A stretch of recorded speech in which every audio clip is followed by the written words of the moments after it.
Klopp had rehearsed every moment of this dinner.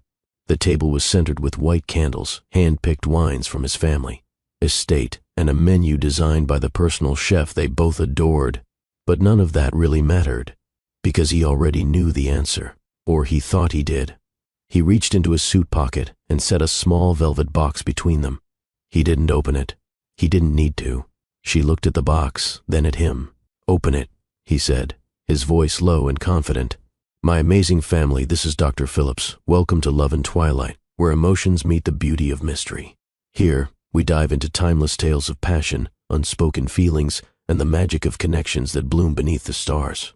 Whether it's stories of romance that warm the heart or moments of twilight that stir the soul, this channel is your escape into a world of love, longing, and wonder. Stay tuned. Your next unforgettable story begins right here." Now let's resume to our story. Claudia didn't move right away. She stared at the box for a moment longer, then reached out, flipping the lid open. The emerald-cut diamond caught the light, refracting against the flame of the candle between them. It was flawless, like everything Klopp chose. Still, she didn't say anything. He leaned back, not smiling, not nervous, just certain. "Claudia, be my wife." There was no one else in the restaurant. Klopp had reserved it for the night, not for romance. He hated the performative aspect of affection, but for control, for ease. He didn't like variables. Claudia had always been predictable. Until now. Her fingers closed the box. And then she looked up. "I love you," she said, clearly, evenly. "But are you in love with me? Or with the version of yourself that I helped sustain?" The table went quiet. The city lights below seemed to dim. Klopp's breath caught in his chest, just for a second. Then he gave a short laugh, more reflex than amusement. "Claudia," he said, trying to steady the air between them, "you've always known what I am." "Yes, I have," she replied. "That's why I'm asking." Her voice wasn't angry. It wasn't hurt. It was the voice of someone who had spent a long time understanding a man most people didn't dare question. He looked at her, really looked at her. She had been in his life for 7 years. Started as an assistant, rose to executive advisor, then became the one person in his orbit who never flinched when he raised. His voice never chased status, never made her loyalty conditional. And now she was asking if he felt anything. He wanted to say yes. He wanted to grab her hand and insist she was everything. But Klopp Woods had never lied to himself. And in that moment, the silence became heavy with something he had never tasted before. Doubt. Still, Claudia didn't walk away. She didn't cry. She simply held his gaze for a moment longer, then picked up her wine glass and sipped. "I'll marry you," she said finally, setting the glass down. "But I need you to ask yourself that question again before our vows." He nodded, lips pressed together, throat tight, because he didn't know the answer. The wedding was on the cover of 3 magazines. 200 guests, 100,000 roses, live orchestra, a guest list that read like a global who's who. Claudia wore custom Italian silk, designed in Paris.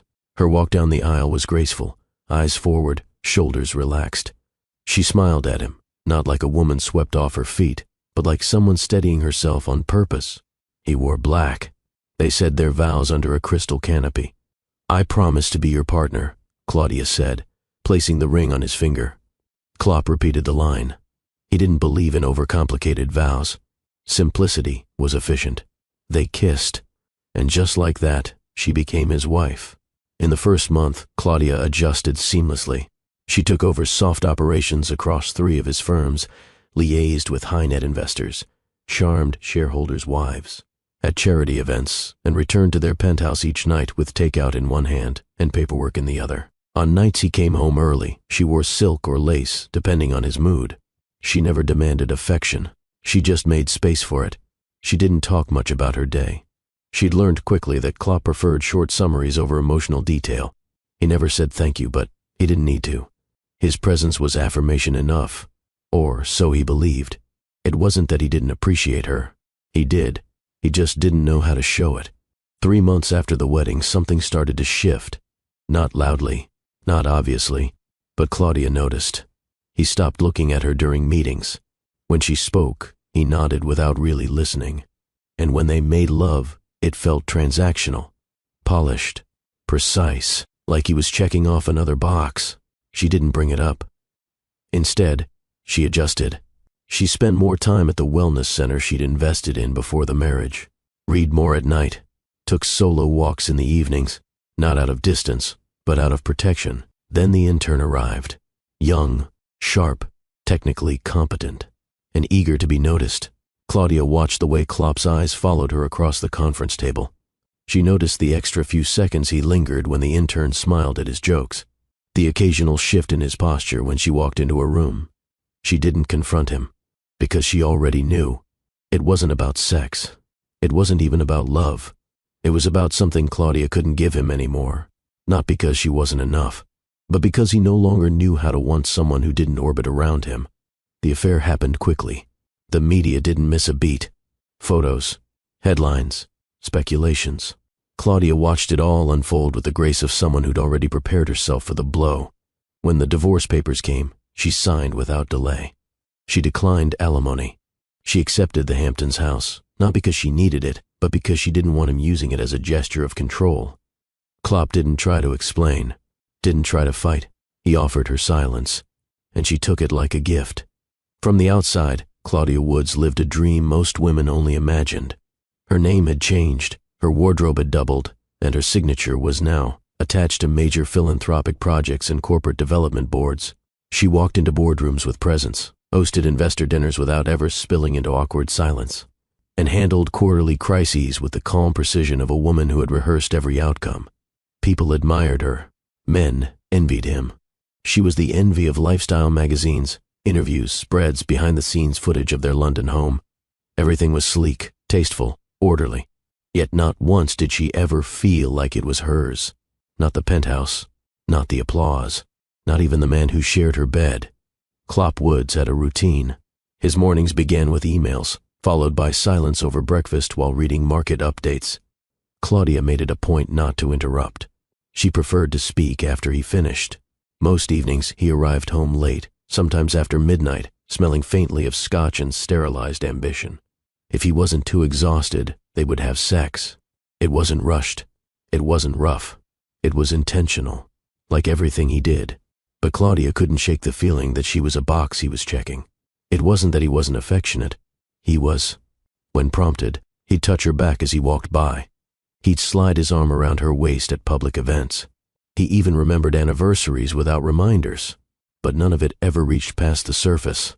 She felt like a polished reflection of the man he wanted to be, not the woman he truly saw. They shared a home, but not a rhythm. Claudia made adjustments. She stopped leaving notes. He never read them. She cut down on home-cooked dinners. He preferred pre-ordered gourmet delivered precisely at 7:30 p.m. She attended therapy sessions by herself, never once mentioning them to him. She began filling her journal again, not with complaints, but with facts. April 4th. He didn't notice I cut my hair. Not a single glance. May 12th. He said I was efficient today. Not beautiful. Not radiant. Efficient. June 8th. He looked at the new intern today, the way he used to look at me. The intern's name was Bryn. Claudia knew because she reviewed her onboarding file before HR forwarded it. Bachelor's degree from NYU. Sharp references. Pretty, in the unassuming way women sometimes are before they learn what power looks like. Claudia didn't blame her. She didn't even blame Klopp. Not at first. There was something mechanical about the attraction, something inevitable. Claudia had been in the business world long enough to see how proximity and silence brewed curiosity. What unsettled her was how little effort Klopp made to hide it. He began sitting closer in team meetings. His eyes lingered longer during presentations. He laughed at things Claudia knew weren't funny. She started scheduling herself out of shared meetings. Let Bryn take more lead on small-scale strategy sessions. Watched from a distance as her husband leaned into a woman who knew nothing about his demons, only his title. One evening, Claudia stood in the mirror of their bathroom, staring at her reflection. She looked good. Objectively so. Her skin was clear.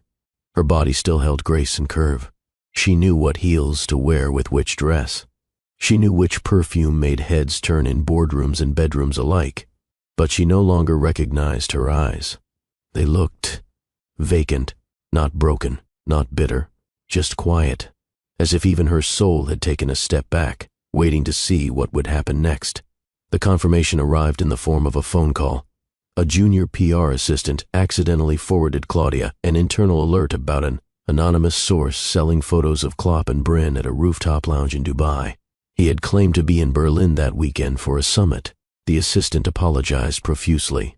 Claudia hung up without saying much. She didn't cry. She didn't confront him. Instead, she took a long, warm shower. Then she walked to her closet, pulled out her most comfortable robe, and poured herself a glass of wine. Red, no ice. She sat on the terrace and watched the skyline for an hour. Not because she was sad, but because she wanted to remember the moment she stopped pretending she didn't see it. 2 days later, the media exploded. Tech Titan's secret romance exposed. Klopp Wood spotted with stunning intern abroad. The images were clear. His hand on Bryn's hip. Her laugh tilted up at him. Claudia's face never appeared. But the headlines didn't need her name. Everyone knew who the wife was. Still, she gave no statement, no comment, no reaction. She kept her scheduled appointments, attended every investor call, met with the Women's Initiative Board to finalize next quarter's goals. And then, one morning, while packing for a quiet retreat in Mykonos, she received a call from his lawyer. Divorce papers. Clean. Brutal. Final. He offered the Hamptons house, a generous financial settlement, asset division that leaned heavily in her favor. Claudia didn't even flinch. She accepted the property, declined the cash, and instructed her attorney to finalize it without delay. The last night they spent in the same penthouse, Claudia arrived home first. She lit a candle, not for ambiance, but for closure. She walked into their bedroom and opened every drawer that still held her things. She packed efficiently, no hesitations. Klopp arrived at 11:14 p.m. He didn't look drunk. He didn't look ashamed. He simply stood in the doorway and said nothing. Claudia turned toward him, zipped the final suitcase, and stepped forward. "If you were going to replace me," she said softly, "you could have at least picked someone who could hold a conversation without needing a dress code." He stared at her, jaw tight. "No defense?" she asked. Still, he said nothing. She nodded once. And then she left. The elevator ride down felt like floating. 12 floors, no tears. When the car arrived, the driver opened the door without asking questions. She slid in, silent. The city rolled by. She didn't look back, because there was nothing up there worth looking at anymore. Bryn was everything Klopp thought he wanted. Youthful, eager, quick with praise. She didn't challenge his decisions or demand emotional transparency. When she smiled, it was with admiration. When she asked questions, it was never to critique. For a man who built his life on efficiency and results, she was convenient affection. They spent hours together under the guise of strategy. Late dinners blurred into room service breakfasts. There were no secrets, only illusions. Bryn never asked about Claudia, never asked about the silence Klopp carried like a second skin. To her, he wasn't a man with a past. He was an empire in motion. Claudia knew about the affair before the headlines confirmed it. She didn't need evidence. The change in Klopp's energy was loud enough. His tone had grown sharper. His absence became frequent, but not apologetic. And he no longer brought his stress home because he had somewhere else to unload it. The moment she saw his arm around Bryn in those tabloid photos, there was no collapse, no reaction, because the betrayal had happened long before the photo was taken. The story made rounds for days. Claudia's name never appeared directly, but every commentator hinted at her. His longtime wife remains silent. Sources say she's in Paris. She has yet to issue a statement. She never did. She'd already said everything she needed to with her departure. The final conversation between them, if it could even be called that, took place the morning before she left for good. Klopp stood at the kitchen counter, drinking espresso like he did every morning. Claudia entered wearing soft linen pants and a blouse, her bag already packed by the door. He didn't look up right away, but when he did, his face didn't show guilt. It showed confusion. "You're really going?" She didn't answer. "You've always said marriage takes patience." "I said it takes two people willing to stay in the room when it's hard," she replied. "Not one to walk out and the other to pretend nothing happened." He set his cup down. "I never meant for it to happen this way." Claudia picked up her bag. "That's your problem, Klopp. You never mean for anything. You just choose whatever doesn't cost your pride." And then she walked out of the penthouse they had once called home. The legal process moved quickly. By the time the divorce was finalized, Claudia had already relocated to Paris. No press followed her. No gossip columnists found a scandal. She'd returned to a city she once loved, not to escape, but to remember who she was before the marriage swallowed her voice. She stayed in a modest condo. It had hardwood floors, wide windows, and no staff. She made her own tea, walked to the corner cafe every morning, answered her own emails. For the first time in years, Claudia breathed, not to survive, but to exist. Meanwhile, Klopp stayed in motion. Business continued as usual: mergers, acquisitions, media interviews, investment summits. His reputation didn't suffer. If anything, some considered him more desirable. He played the part, polished, focused, unbothered. Only behind closed doors did the cracks begin to show. Bryn stayed for another year. At first, she was the thrilling escape. Fresh energy, soft skin, no demands. But that kind of affection grows stale when it isn't rooted in anything deeper. She asked shallow questions, celebrated surface wins, had no patience for his silences or the weight that came with them. She wanted the perks, not the man. And Klopp, for all his coldness, was still human enough to notice. He ended it quietly. No drama, no apology. Bryn accepted his severance package and left the firm with a smile for the cameras and a contract that ensured her silence. 2 months later, she was dating a famous footballer and flaunting a new life on social media. Klopp didn't follow, but he saw, and each post stung more than he expected, not because he missed her, but because of what it revealed about himself. He had become replaceable. It was around this time that loneliness stopped being abstract. He returned home one night and stood in the center of the penthouse, silent, cavernous, echoing with absence. There was no perfume lingering in the hallway, no late-night laughter, no warm plate left out on the counter with a handwritten note that read, "Eat something, even if it's just this." The space felt colder than ever, not physically, emotionally. Claudia had filled that home with presence, not decoration, not performance, just being. And without her, every corner whispered her name. He went back to the Hamptons' house once, alone. It hadn't changed much. The staff kept it clean. The view remained beautiful, but there was a stillness he couldn't shake. He walked through the room slowly, touched the edges of furniture she once picked, opened drawers that still held her handwriting on old birthday cards. He found a scarf she'd left behind in the hallway closet. Soft, gray, scented with a faint trace of jasmine. He pressed it to his face and closed his eyes. He didn't cry, but something inside him gave way. Not regret, not guilt, just loss. For months, he tried to pretend he was fine, dated a few actresses, took a duchess to a charity gala, shared a vacation home with an influencer in Ibiza. None of them lasted longer than a few weeks. They were beautiful. They were available. But they didn't ask him hard questions. They didn't challenge the version of himself he had protected for so long. They were noise. Claudia had been silence, the good kind, the kind that saw you. One night after a long day of meetings, Klopp sat in his study with a drink in hand and his phone on silent. He stared at the skyline, lights blinking across the city. His eyes weren't on the buildings. They were somewhere else, back in time, back in that restaurant where he first placed the diamond ring on the table and assumed love would follow him like everything else. He remembered the pause in her eyes, the one question she asked that he never answered. "Are you in love with me? Or just in love with the version of you that I help sustain?" Back then he didn't understand. Now he couldn't escape it. Claudia didn't announce her exit. No press release, no televised interview, no tell-all memoir. One morning, she boarded a private jet with just one suitcase and left New York airspace without turning back. No assistants, no entourage, no goodbye dinner. She arrived in Paris with a rental apartment key in her coat pocket and her wedding ring wrapped in tissue. The apartment was small by Billionaire standards. 4th floor, narrow staircase, old building with peeling brass numbers and a front door that stuck slightly in the frame. But it was hers.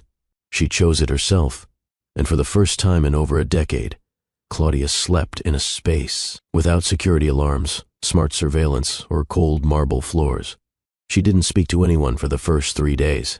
No calls, no emails, no agenda. She cooked for herself, walked along the Seine in a wool coat, sat at cafes and sipped coffee without makeup or headlines following her every breath. And the silence didn't feel empty. The media speculated, of course. There were endless theories. Did Claudia Woods move to Italy? Has the billionaire ex-wife gone into hiding? Sources say she's dealing with emotional recovery after betrayal. None of them knew the truth, because she'd made it her business to become invisible. She wasn't healing in public. She was rebuilding in private. Paris didn't care who she had been. That helped. In New York, people stared, whispered, measured her against her husband's shadow. But here she was just another woman with a scarf pulled tight against the wind. She didn't dress up, didn't smile on cue. She walked without rushing. She paused at bookstore windows. She breathed.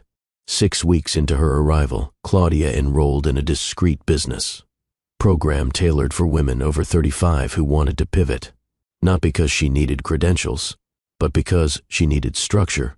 The coursework reawakened something in her, a part of her brain that had dulled beneath the layers of being a perfect wife. Late nights reading economic models, group discussions on branding identity, solo projects on creative product design. She remembered what it felt like to impress herself, not a man with quarterly goals.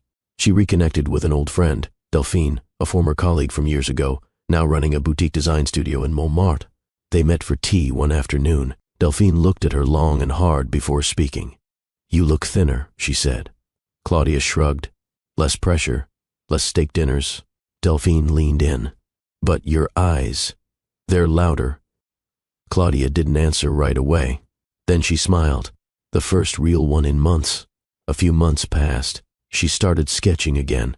At first it was mindless, doodles in the corners of her journals. But over time, shapes turned to concepts. Concepts became models. She found herself thinking about textures, mood, sensation, not luxury, experience. She drafted an idea, a private wellness retreat designed for women in transition, divorce, loss, rebirth. She sketched the architecture first, then the scents, then the daily experiences. Each layer of the concept came not from theory, but memory. What she wished she'd had when her world fell apart. Not a hotel, not a spa, a sanctuary. She didn't tell anyone what she was building. She registered the company under a quiet name, filed permits, hired women-run contractors, recruited therapists, chefs, stylists, yoga instructors. Every one of them had walked through fire. Every one of them knew what it meant to lose a version of themselves and still rise. Within a year, the first retreat center opened its doors in the south of France. It filled up in 3 weeks. No press coverage, no advertising, just whispers. The reviews came next, not on social media, but through letters, emails, word of mouth. Women left the retreat walking differently. Some came in broken, others came in angry, but all left with something returned to them. Voice, softness, hunger, pleasure. Claudia didn't attend every session, but when she did, she walked the halls in flats and a linen wrap. No one called her Mrs. Woods. She introduced herself as simply Claudia, and when the women found out who she was, they didn't ask about the scandal. They asked how she survived it. At night, she lit candles and opened her windows. She took long baths in rose oil and wore silk for herself, not to impress, but to remember. She didn't chase intimacy, but she didn't shy from it either. The lovers who passed through her life during those years were younger, freer, and less interested in her reputation. They kissed her with curiosity, listened when she spoke about art and architecture and touch. Some stayed a week, some an hour, but none of them stayed because she didn't ask them to. She was no longer anyone's mirror. She was her own reflection now. One evening, after walking through the vineyards outside her second retreat property, Claudia stopped at a stone bench and sat quietly. The moon hung low. The air smelled like lavender and orange peel. She closed her eyes. For the first time in a very long time, there was no grief behind her silence. No man at the center of her identity. No ache to prove her worth. Just breath. Just strength. And the memory of who she used to be, now repurposed into a woman who didn't flinch when left alone. The world forgot her. That's what they thought. But Claudia hadn't disappeared. She had refused to be watched anymore. The second retreat opened 15 months after the first. It sat on the edge of a coastal cliff in Santorini. Minimalist architecture, White stone walls, curved passageways carved into the hillside. Inside, the scent of neroli and honey greeted every guest like memory. Claudia stood at the center of the entry hall on opening day, surrounded by glass, light, and silence. She didn't speak. She didn't pose for photographs. She simply walked through each room with her eyes tracing every detail, pillows arranged with precision, candles placed beside warm towels, ceramic bowls filled with ripe fruit. Everything was intentional, because everything had come from her. This wasn't just a retreat. It was a resurrection. People began referring to her, quietly, as the woman who made heartbreak beautiful. She didn't trademark the title. She didn't need to. Her brand wasn't in logos or slogans. It was in the transformation of the women who came through her doors. She met a guest named Maja on a rainy Tuesday in Lisbon. Maja had flown in from Berlin, mid-divorce, mid-breakdown, mid-everything. Claudia found her crying in the steam room after the guided body therapy session. She didn't offer sympathy. She sat beside her, quietly. When Maja finally spoke, it wasn't about her husband. It wasn't about infidelity. It was about forgetting who she had once been. And Claudia understood every word, not because they had the same story, but because they had both lived through erasure. Claudia never advertised her own pain. But in the details of every program, every scent, every linen sheet chosen with care, she embedded a silent invitation. You are not broken. You are becoming. The retreats expanded. Barcelona, Amalfi, Marrakesh. Women booked months in advance. Not because they wanted luxury, because they wanted return. Return to themselves. At night, Claudia wrote letters. Not to anyone in particular, just to herself. She wrote about the ache that sometimes still caught her when she caught a scent that reminded her of New York, about the way her hands had once trembled the night she threw her wedding band into the Seine, about the moments she had doubted every decision she'd made after the divorce. But more often, she wrote about joy, the quiet kind, the kind that didn't announce itself but settled in over time, like warmth from the inside out. Her name slowly returned to headlines, not as the wife of a billionaire, but as a force in the luxury wellness industry. Journalists requested interviews. She declined most. When she did agree, she asked for no questions about her marriage. No retrospectives, she told one magazine editor. Only progress. The editor asked if she would ever remarry. Claudia smiled. I'm not interested in being chosen again. I'm interested in choosing. The power in her voice didn't come from bitterness. It came from rebuilding. Brick by emotional brick. Every retreat she opened didn't just empower women.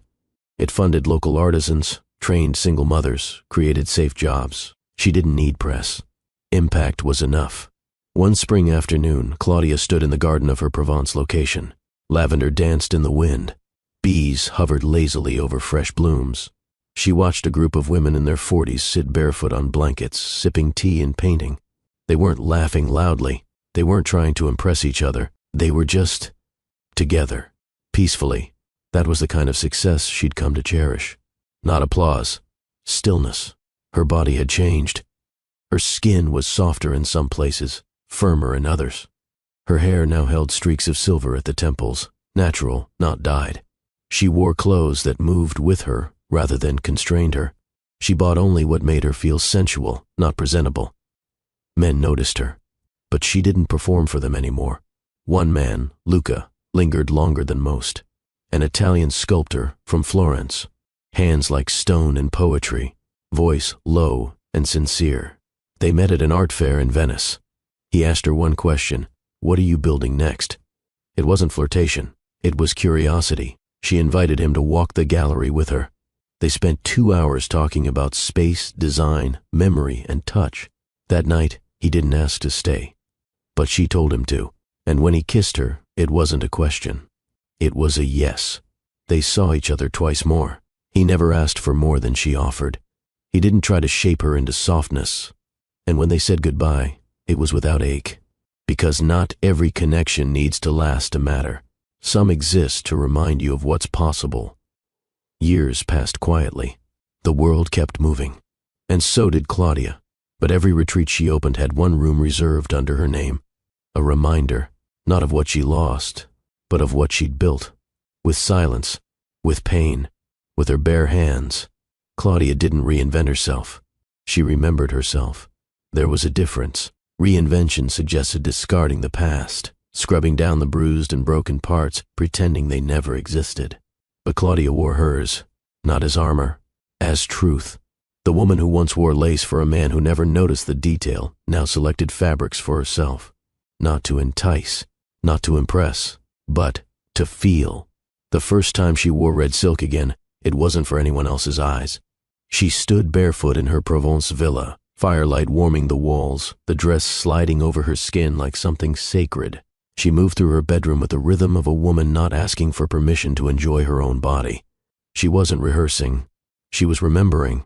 She started swimming again, naked, under moonlight. Not for show, for freedom. The pool behind the estate stretched toward the olive groves, bathed in quiet and steam. Claudia would wade in just before midnight, letting the water wrap her limbs in silence. She would float on her back, eyes on the stars. Sometimes she whispered the names of all the versions of herself she had once been. Sometimes she said nothing at all. She explored pleasure differently now, slower, not just physical, intellectual, emotional, spatial. A glance, a scent, a line of poetry read aloud in the late hours of the night. She became fascinated by the way desire lived in stillness, how real hunger had nothing to do with desperation and everything to do with being fully present. Her lovers were occasional, carefully chosen, never out of need. They were men who could appreciate the way she ran her empire barefoot on warm tiles, who didn't flinch when she corrected them, who didn't treat her age like a hurdle or her silence like emptiness. She didn't seek validation. She offered invitation, only to those who knew the difference. One of them, Armand, was a vineyard keeper from Bordeaux. He came to her estate to deliver a wine shipment. They met over a misplaced crate of bottles. He spoke softly, with hands stained by labor, his shirt open at the collar, sweat clinging to his temples. He didn't flirt. He observed.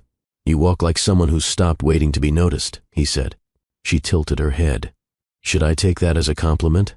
He nodded once. "It's the highest one I can give." They spent a week together, not in fever, not in chaos, in awareness. He cooked. She watched. She wrote. He asked questions. They danced to no music, fingertips grazing glass as they moved through the kitchen at night. When they made love, it wasn't loud. It was slow, measured, deliberate. She led, not because she needed to be dominant, but because she wanted to know what it felt like to be heard in every touch. And he followed, not with passivity, but with attention. When he left, there were no promises. Just a bottle of wine placed gently on her nightstand. No note, just understanding. Claudia didn't grieve these partings. She didn't assign them titles like heartbreak or closure. She understood their function. They weren't trials or placeholders. They were moments. Moments where she rediscovered the edges of her own longing and understood her worth not as something to be earned, but as something that already was. She stood in the mirror one morning, no makeup, hair loose, robe undone, and ran her fingers across the softness of her stomach. She didn't wish it were flatter. She didn't wish to rewind time. Her body wasn't a memory of youth. It was a living archive. Every curve, every line, every place where skin folded was evidence of life fully lived. She lifted her chin and smiled, not at beauty, at certainty. In the evenings, she began writing again, not just letters, but essays, observations, poetry. She wrote about touch, about solitude, about how women are often taught to be silent in their joy, careful in their passion. She published anonymously through a small digital platform focused on feminine philosophy. The response was quiet but powerful. Strangers sent letters. Women thanked her for naming things they didn't know how to say. Men asked for more. She gave only what she wanted to, never what was expected. By year 6, Claudia's name had become more than a whispered success. She was featured in international business journals, not for being someone's ex-wife, but for redefining post-divorce empowerment through sensory rehabilitation, retreats, fragrance lines, a curated travel experience called Unearthed, a journey for women over 40 seeking sensual reconnection with themselves through texture, language, cuisine, and movement. Her work wasn't just admired, it was studied. And yet, despite it all, she remained anchored. She still walked alone in the garden before dawn, still brewed her own tea, still pressed wild herbs into soap with her hands. Success didn't inflate her. It refined her. On her birthday, she spent the entire day by herself. No calls, no guests. She bathed in milk and honey, read old love letters she'd once written to no one, and fell asleep with the windows open and the scent of rosemary in the air. She woke up at midnight, rolled onto her side, and whispered to the dark, "You are not the version of me that needed saving." She was no longer waiting for a man to complete her. She had become the kind of woman a man would kneel for without being asked. Klopp Woods built his empire on vision and pressure. He understood how to turn hesitation into dominance, how to sniff out weakness in a competitor's offer, and how to keep emotion out of the boardroom. His name on a project guaranteed investor confidence. His face on a press release shifted stock prices. He didn't smile in photos. He didn't indulge interviews unless the audience was top-tier finance. He didn't explain. People respected that, until they didn't. 6 years had passed since Claudia left. In that time, Klopp's company had tripled in valuation. 3 new divisions, a data security subsidiary, a digital real estate investment branch, multiple international headquarters. From a distance, everything looked intact, steady, even growing. But from within, the cracks were not only forming, they were spreading. His executive team changed more frequently now. Those who used to stay for years left after 12 months. Some didn't make it past their onboarding.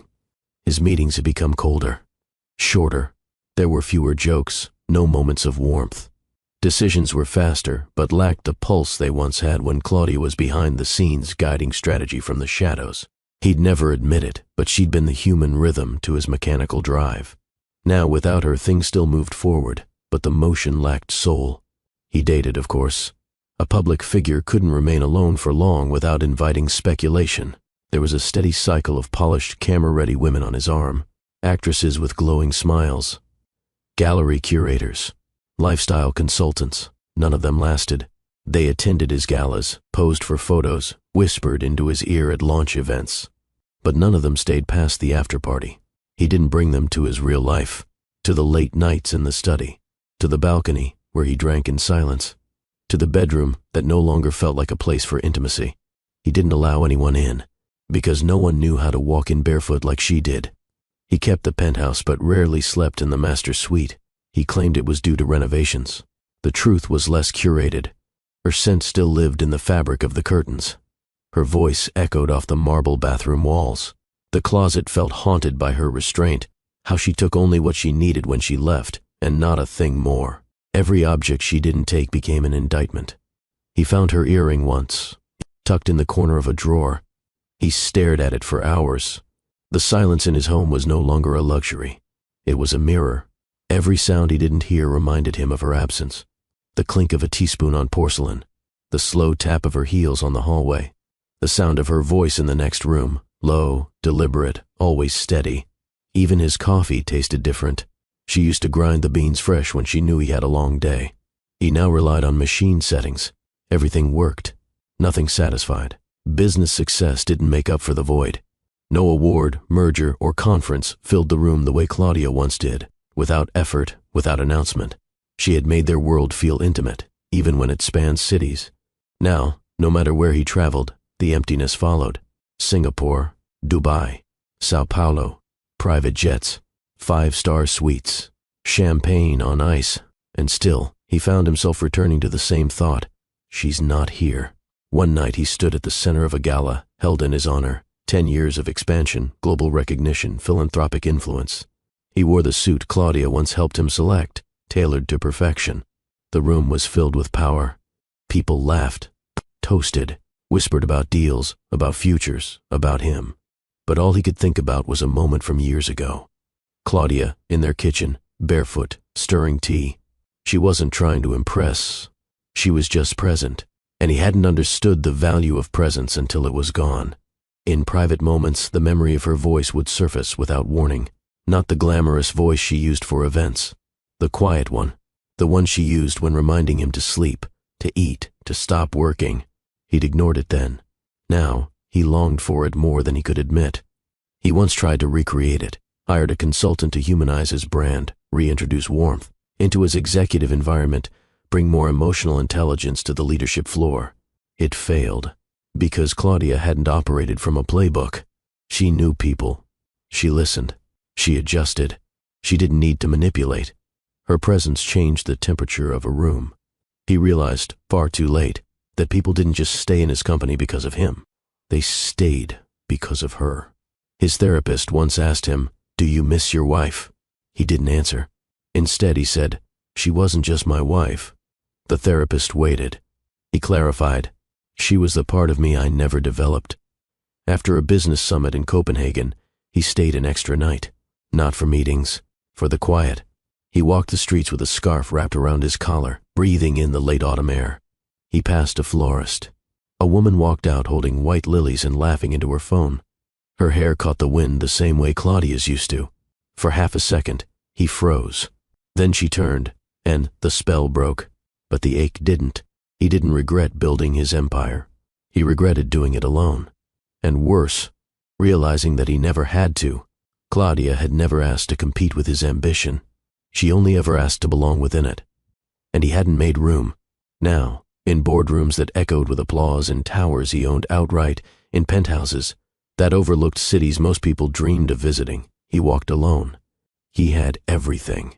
Except the woman who once asked, "Are you in love with me, or just in love with the version of yourself that I help sustain?"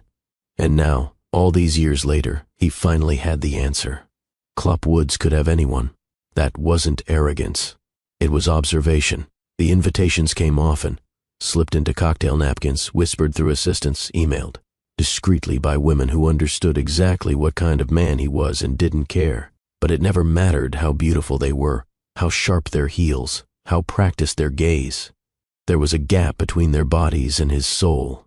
And the longer he chased pleasure, the more obvious that gap became. He met Ava in Dubai. She was smart, quick-tongued, carried herself like someone raised among wealth and used to being listened to. Their first dinner was effortless. She laughed at his jokes, told stories in perfect rhythm, touched his hand without hesitation. That night, they ended up in his suite. Everything was polished, mutually understood. But when it was over, she rolled away and went straight to her phone. He lay there beside her, eyes open, not from satisfaction, but from clarity. She had taken what she needed. So had he, and nothing lingered. Then there was Karina in Berlin, an art curator, elegant, curious, emotionally fluent. She asked about his childhood, his first company, his regrets. He answered in measured sentences. She listened like she was taking notes for a future she assumed would include him. She made him breakfast the next morning, soft eggs, warm rye bread, chamomile tea. She smiled when he said goodbye, standing at the door in her robe. He never called her again. Not because she did anything wrong, but because her presence reminded him of what he'd once had, and ruined. The women changed. Their intentions didn't. Some wanted access. Some wanted comfort. Some wanted the story. None of them wanted the silence between his sentences, the parts that weren't marketable, the parts only Claudia ever sat through without trying to fill. He tried therapy again. A different therapist this time, younger, direct. They spoke in metaphors Klopp didn't like, but tolerated. One day the therapist asked him to describe what intimacy meant to him. Klopp didn't answer right away. Then, quietly, he said, "She once knew when to speak and when not to." That's it. He found himself increasingly distracted. In meetings, he drifted. At events, he scanned the crowd, always hoping, irrationally, to catch a familiar figure standing in the back. He dreamed of her. Not always clearly. Sometimes it was just her hand, reaching for a doorknob, or the back of her head, walking away. Other times he woke up with her name in his mouth, heart racing. It wasn't lust. It was ache. He traveled to Venice in spring, tried to relax, rented a villa overlooking the canal. His assistant booked a private chef. A violinist played on the balcony one evening. He sat with a glass of wine and watched the reflection of the moon on the water. It was beautiful, but he didn't feel anything. There were messages from past lovers, brief, polite. Ava asked if he'd be in Paris soon. Karina forwarded an article on architecture with a wink. Others just sent photos of sunsets or boats or rooftop bars. He replied to none. He didn't have the energy to pretend connection where there was only function. One woman came close. Delilah, a venture capitalist from Barcelona. Sharp, ruthless in business, surprisingly warm in private. She didn't chase, She matched his pace and then surpassed it. They shared weeks of passion, long drives, morning coffee. But even she noticed something missing. "You're present," she said one morning, sliding her fingers down his chest. "But only halfway." He nodded. "I know." She kissed him gently. "You're in love with a ghost." He didn't argue, because she was right. It was easy to have lovers. It was impossible to have intimacy, because he no longer trusted what he gave, and he no longer believed he deserved what Claudia once offered without condition. He began to visit places that reminded him of her. Not to find her, to feel her. The wine bar in Paris, where she once ordered a bottle he said was too sweet. The bookstore in Amsterdam, where she spent 3 hours comparing translations of Neruda poems. The hotel in Tokyo, where she watched the sunrise in silence after a flight delay turned into an unexpected night of connection. Each place was the same. He wasn't. At one point, he considered writing her. But what would he say? "I see you in every woman who doesn't know how to stay. I feel your breath in rooms you've never entered. I've spent years building futures that feel like museums, beautiful, silent, dead." No letter could carry the weight of what he needed to say.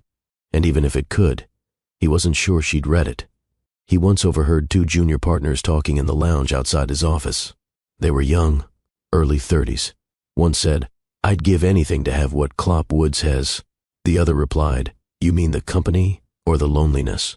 They laughed, but he didn't, because neither of them were wrong. In his private journal, tucked behind a drawer only he opened, he wrote 6 words: "I was too proud to stay soft." That was the truth. Every woman who came after Claudia touched his body. Not one touched his mind. Not one reached the part of him that still believed softness was a risk he couldn't afford. But Claudia? She had reached it without trying. She had spoken its language without translation. Klopp kept the ring, not the one he wore during the marriage. He threw that into the Thames the night the divorce was finalized. But the one he gave her, emerald cut, sharp lines, cold beauty, still flawless. It sat in a locked drawer in his study, tucked between old contracts and international property deeds. He told himself he kept it for legal reasons, but he never moved it. And every year, without planning to, he opened the drawer and stared at it on the same night, May 17th, the date he proposed. He no longer attended award ceremonies. He sent executives in his place. He avoided press features that used words like legacy or legend. They felt hollow. What was the point of building a legacy when the only person who saw him clearly had walked away before it was complete? His reflection had changed, lines deeper around the mouth, eyes no longer wide with calculation, but narrowed by time. He still wore tailored suits, still had assistants who adjusted his schedule to the second, still arrived to meetings with precision and left with profit. But there was something different about his posture now, a weight that couldn't be offloaded, a drag behind the confidence. His home was quiet, by design. He'd upgraded, moved twice, but every layout felt the same. Open, impressive, empty. He installed floor-to-ceiling windows, but they only reminded him that he didn't care about the view anymore, not without her voice behind him, murmuring thoughts about color palettes and light angles. She had always noticed things he didn't. She once said, "You love achievement, but you don't know how to sit in joy." He had brushed her off. Now, he couldn't sit in either. He rarely touched alcohol these days, not because of health, because of memory. Wine reminded him of Claudia's lips stained deep red after sipping from crystal glasses. Champagne reminded him of her toast at his IPO celebration, the only speech that didn't mention money, just gratitude. Scotch reminded him of the night she told him she was no longer willing to be the background character in his highlight reel. He still remembered the sound of her heels walking away from that conversation, measured, certain, final. One evening, he received a parcel, no return address. Inside, a photograph, black and white, a boy, about 12, standing in front of a vineyard, holding a camera, sharp cheekbones, wide-set eyes, straight mouth. At first, Klopp thought it was a mistake. Then he saw the note beneath it. One sentence: "Not everything you leave behind disappears." No signature. He stared at the photo for an hour. Then he pulled out a picture of himself at 12. Same jaw, same stare. He didn't move for a long time. That night, he didn't sleep. He sat in the library, lights off, the photo in one hand, whiskey untouched in the other. He thought about Claudia. Not just her body, her stillness, her restraint, her refusal to let him define her once he stopped choosing her. He had believed, foolishly, that her departure was about pride. Now he saw the truth. She left to protect what remained of herself. He wasn't angry. He wasn't shocked. He was hollow, a kind of quiet that didn't echo. The scar wasn't fresh, but it was permanent. The next morning, he went to his closet and pulled out an old box. Inside, papers, notes, receipts, small tokens of a life they once shared. He opened her old letters. Not love letters. Claudia didn't write that way. They were notes about schedules, travel plans, reminders to rest. He used to toss them aside. Now he read every one like scripture. One of them read, "If I ever walk away, it won't be sudden. It'll be the final step in 1,000 days of watching you drift farther out of reach." He folded it and placed it back into the envelope. He couldn't say he wasn't warned. The photo of the boy stayed on his desk for a week. He didn't tell anyone about it. Not his lawyer, not his team. He wanted to reach out. But how do you ask to enter the life of a child you abandoned before knowing he existed? How do you say, "I was selfish. I was blind. I was not ready to be anything more than what the world applauded"? He took a drive to the Hamptons. The house was exactly as it had been left, unlived in, yet perfect. The sheets in the guest room still folded, the kitchen still spotless. He sat on the edge of the bed they used to share, not to reminisce, to confess. Out loud to an empty room, he said, "I failed her." Then again, more quietly, "I failed myself." He closed his eyes and pictured Claudia's face, not the angry version, the steady one. The woman who once asked him, "Do you know what peace sounds like? It sounds like me loving you, even when you forget how to love me back." He remembered shrugging her off then. Now, he could barely breathe through it. There was no fixing what was broken, not fully, but maybe, just maybe, there was still time to understand it, to hold it gently, to become something better because of it. He pulled out a notepad, tore a fresh page, wrote only 3 words, "I'm still learning," then folded it. No envelope, no address, just the truth, scribbled with trembling hands. It arrived on a Tuesday. No courier, no signature required. Just a discreet ivory envelope slipped beneath the door of Klopp's private office. His assistant hadn't seen who delivered it. The security cameras showed no clear footage, but there it was. Heavy cardstock, gold foil trim, thick as intention. He turned it over once. No return name, just a wax seal with a crescent moon pressed into the center. He didn't open it right away. He stared at it for 5 minutes, and then, slowly, broke the seal. Inside was a single card. Simple, elegant. "You are cordially invited to an exclusive weekend at Maison de Lune, Provence. Your presence is expected. Please reply required. Claudia." He read it twice. Then, a third time. His chest tightened, though he wouldn't call it panic. It wasn't fear either. It was something stranger, like recognition in a language you forgot you once spoke. Maison de Lune. He'd heard whispers about it in business circles. A private estate in Provence, owned by a woman known for redefining feminine luxury. The location was so secretive it didn't show up on property registries. No official press coverage, no publicized photos, only testimonials from clients with last names that rarely appeared in tabloids. He hadn't known it was Claudia's. Until now. He didn't tell anyone about the invitation, not his board, not his assistant, not even his therapist. He cleared his weekend schedule with a vague excuse and booked a quiet jet under an old alias he hadn't used since before Claudia. He didn't pack much, just black suits, white shirts, no ties. He didn't know what she wanted from him, but he knew what he owed her, presence. The car met him on a narrow airstrip just outside Marseille. Driver said nothing, offered sparkling water and a sealed itinerary folder. Klopp didn't open it. He looked out the window instead as the landscape shifted. Vineyards, stone walls, lavender fields bending under late summer wind. After nearly an hour, the road curved into a tree-lined gravel path, each branch above twisting like old hands clasping at the sky. Then, suddenly, Maison de Lune. It rose like a secret well-kept, modern and ancient, all at once. Arched terraces, soft stone, columns wrapped in flowering vines, sculptures framed in glass. It didn't scream wealth. It whispered command. Claudia stood on the front steps when the car pulled in. She wore ivory silk that moved with her body, not against it. Her hair was longer now, darker, looser, no jewelry, no smile, just presence. "Mr. Woods," she said evenly as he stepped out. He hated how his throat tightened at the sound of her voice. "Thank you for coming." He nodded. "You didn't leave much room to decline." Her mouth curved slightly, too small to be called a smile, too knowing to be called anything else. "If you'd wanted to decline, you wouldn't have gotten on the plane." She turned without another word and walked up the steps. He followed.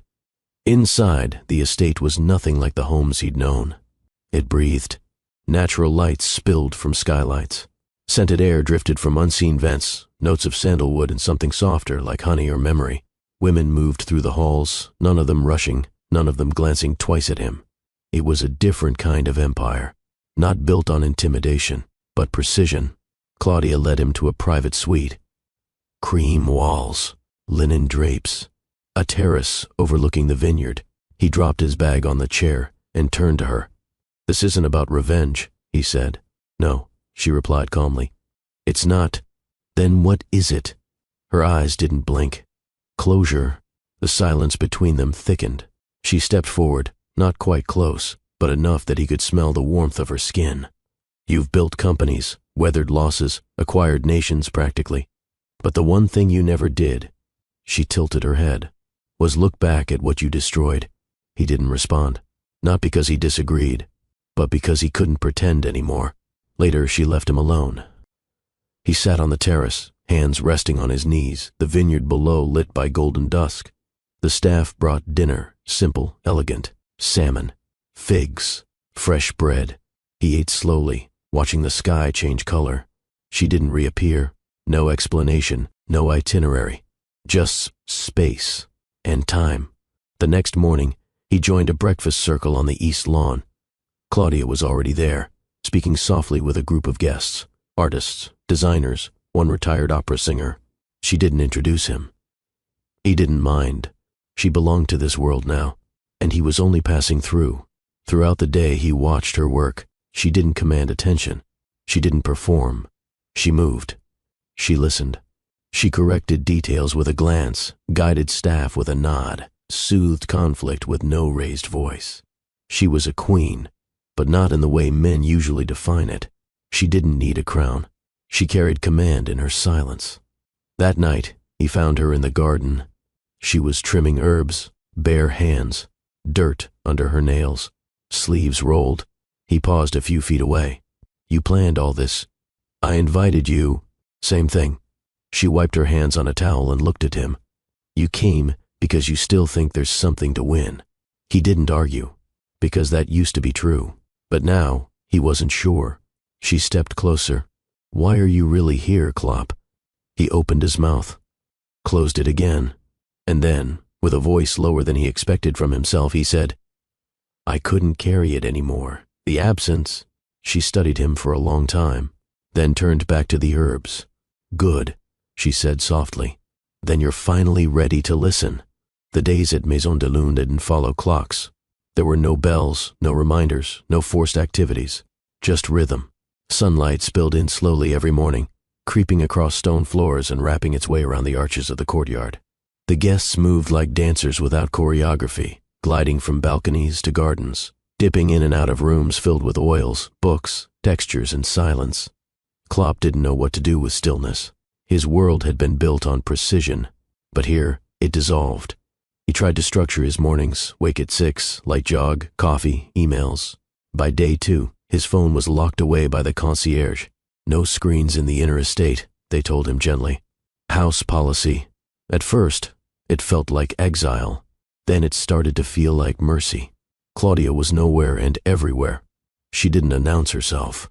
She glided into spaces, spoke briefly with the chef, offered quiet notes to a florist arranging the centerpieces, paused to place a shawl over a guest's shoulders as a breeze passed through the corridor. She didn't avoid Klopp, but she didn't linger either. She acknowledged him like she acknowledged the olive trees. Present, observed, unbothered. He followed her once, not like a man tracking a lover, but like a student trying to understand his teacher's pace. She moved into a meditation dome at the back of the property. sunken into a slope of cypress trees, covered in clay and aged wood. He watched from outside. Through the glass wall, she knelt with 4 women in a half circle. Each woman held a bowl. Claudia touched each bowl with 2 fingers, then stepped back. She wasn't leading. She was creating space. It hit him all at once. She wasn't healing from something anymore. She had healed. And now, she was a vessel for others. That night, dinner was served in the vineyard. A long wooden table, no name cards, no agenda. Just conversation, lanterns swaying in the soft wind, and plates filled with roasted vegetables, sea bass, handmade pasta, local wine. Claudia sat at the opposite end of the table, barefoot, hair undone, laughing with a designer from Milan. Klopp sat between 2 entrepreneurs from Ghana. They asked about his companies. He answered politely, but his attention never drifted far from the woman at the far end. She had built something impossible, not just an empire, a sanctuary. Without him, when the dinner ended, most guests filtered away in pairs or alone. He remained. Claudia stood slowly, wineglass in hand, and walked toward him. She didn't sit. "You've been watching," she said. He nodded. "I needed to see it." "What did you see?" He didn't answer immediately. "Then, a world that doesn't need me." She tilted her head. "Why would it?" That landed deeper than he expected, but it didn't wound. It cleared something. "You've changed," he said finally. "No," she replied. "I arrived." The stars above the vineyard stretched wide. He looked up, then back at her. "You invited me here for closure." "Yes." "Closure for what? The divorce? The betrayal?" "No," she said. "Closure for the story you told yourself, that I existed to orbit around your ambition." Her voice was calm, unemotional, surgical. He stood, facing her. "Then why invite me at all?" She studied him for a long time, to see if you're capable of standing still long enough to understand what you lost. His jaw clenched, but he didn't speak. Claudia stepped closer, not touching, not threatening. "I built all of this," she whispered, "from the ashes of a woman you once mistook for quiet." She walked away before he could answer. He didn't follow. He sat back down at the empty table, surrounded by half-drunk glasses and crumpled napkins. For the first time in years, he didn't know what to do next. He spent the next morning in the rose garden. No one joined him, which was just as well. He needed time, not to plan, to sit. In the afternoon, Claudia found him. She wore a loose white blouse, no makeup, a woven bracelet around her wrist. "Walk with me," she said. He stood without hesitation. They followed a dirt path down the hill, past the olive groves and toward a grove of cypress trees. For several minutes, no one spoke. Then she said, "You always filled silence with control." He looked at her, unsure. She continued, "But silence is where truth settles." He nodded, not because he understood, but because he wanted to. At the edge of the grove, she stopped. "This is where I buried my wedding ring." He glanced down at the dirt. "No marker? I don't need one. Why here?" She inhaled. "Because this is where I realized that ending something doesn't mean I failed. It means I woke up." He looked away, jaw tightening. "I was never taught how to hold anything I didn't win, and I was never interested in being won." They stood in the quiet for a while longer. Then she turned back toward the house. But before leaving him behind, she said softly, "You came here to understand what you lost." She looked him in the eye. "But that's not enough." He frowned. "Then what is?" Her voice didn't falter. "To understand what you cost." The final dinner was private, just the 2 of them. No staff, no guests, no lingering movement in the halls. The dining room was smaller than the others in the estate. Rounded walls, low light, a single table with place settings for 2. A bottle of red had already been uncorked. The silence between them was no longer tense. It was full, like breath held before a confession. Claudia poured for both of them. She didn't wear silk tonight. She wore black linen, barefoot, hair in a loose knot. Klopp, for once, felt underdressed in his usual black suit, not because she looked more powerful, because she looked more real. The first course arrived, carried in by a silent server who exited without speaking. Her hands brushed the edge of her wine glass. "Do you know why I chose this room?" she asked. He shook his head. "This was where I sat after the first retreat opened, alone, After the last guest had gone, I drank this same wine, ate this same dish, and I told myself that healing was not about forgetting. It was about naming what hurt. She took a sip, and then reclaiming the appetite I had given to someone else's ambition. He swallowed hard, unsure of how to respond. She didn't wait for him. Every day, I poured myself into you, into your systems, your expectations, your image, and I did it willingly. I was never forced. Her gaze was level. I disappeared by choice. And when I finally realized that, it broke me. Klopp leaned forward slightly. I didn't know how to be anything else. I'm not blaming you, she said. I didn't say you were. You're defending yourself. He paused, then sat back. She was right. The second course came, slow-roasted sea bass with lemon thyme. He touched his fork, but didn't eat. She did. She savored each bite without apology. He watched. You always talked about legacy, she said between mouthfuls. You wanted buildings, foundations, press, generational wealth.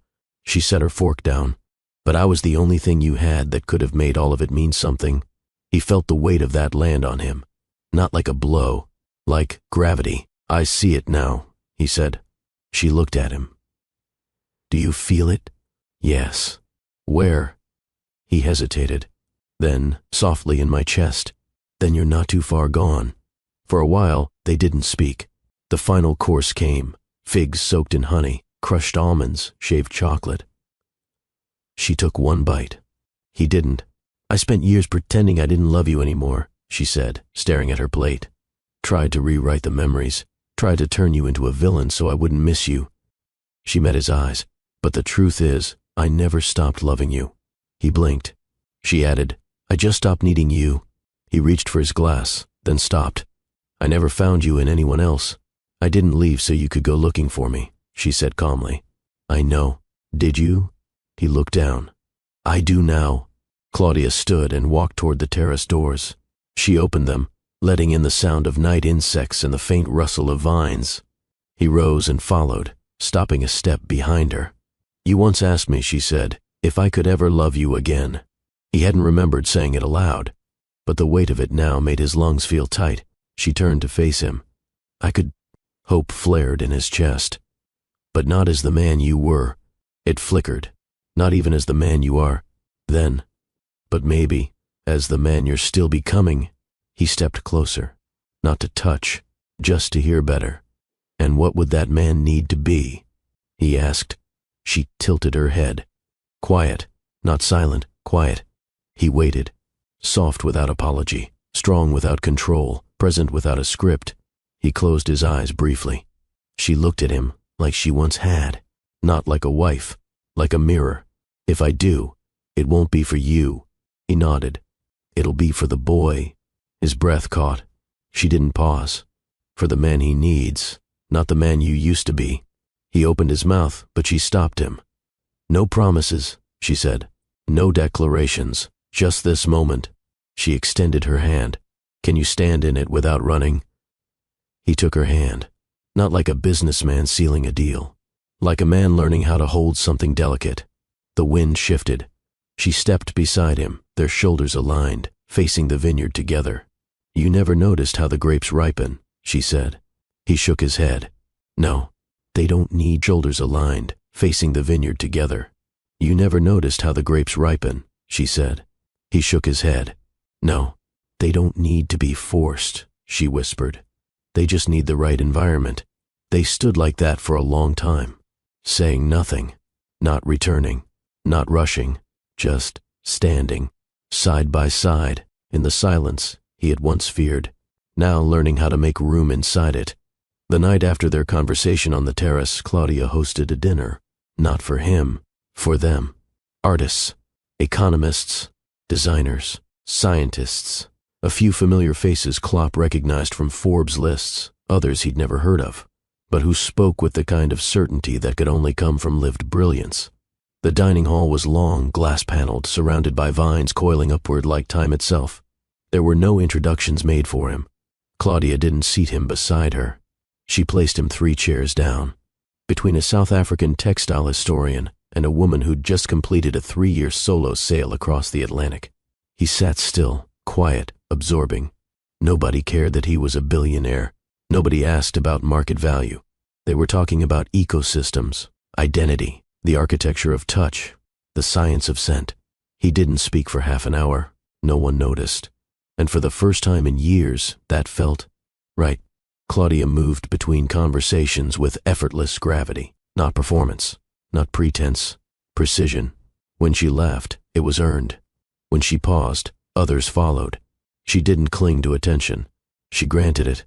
And in that room, full of thinkers and feelers and survivors, she glowed in a way Klopp had never truly witnessed. Because back then, he hadn't known how to see her. By dessert, he'd learned more in silence than he ever had from years of executive summits. And she never once looked his way.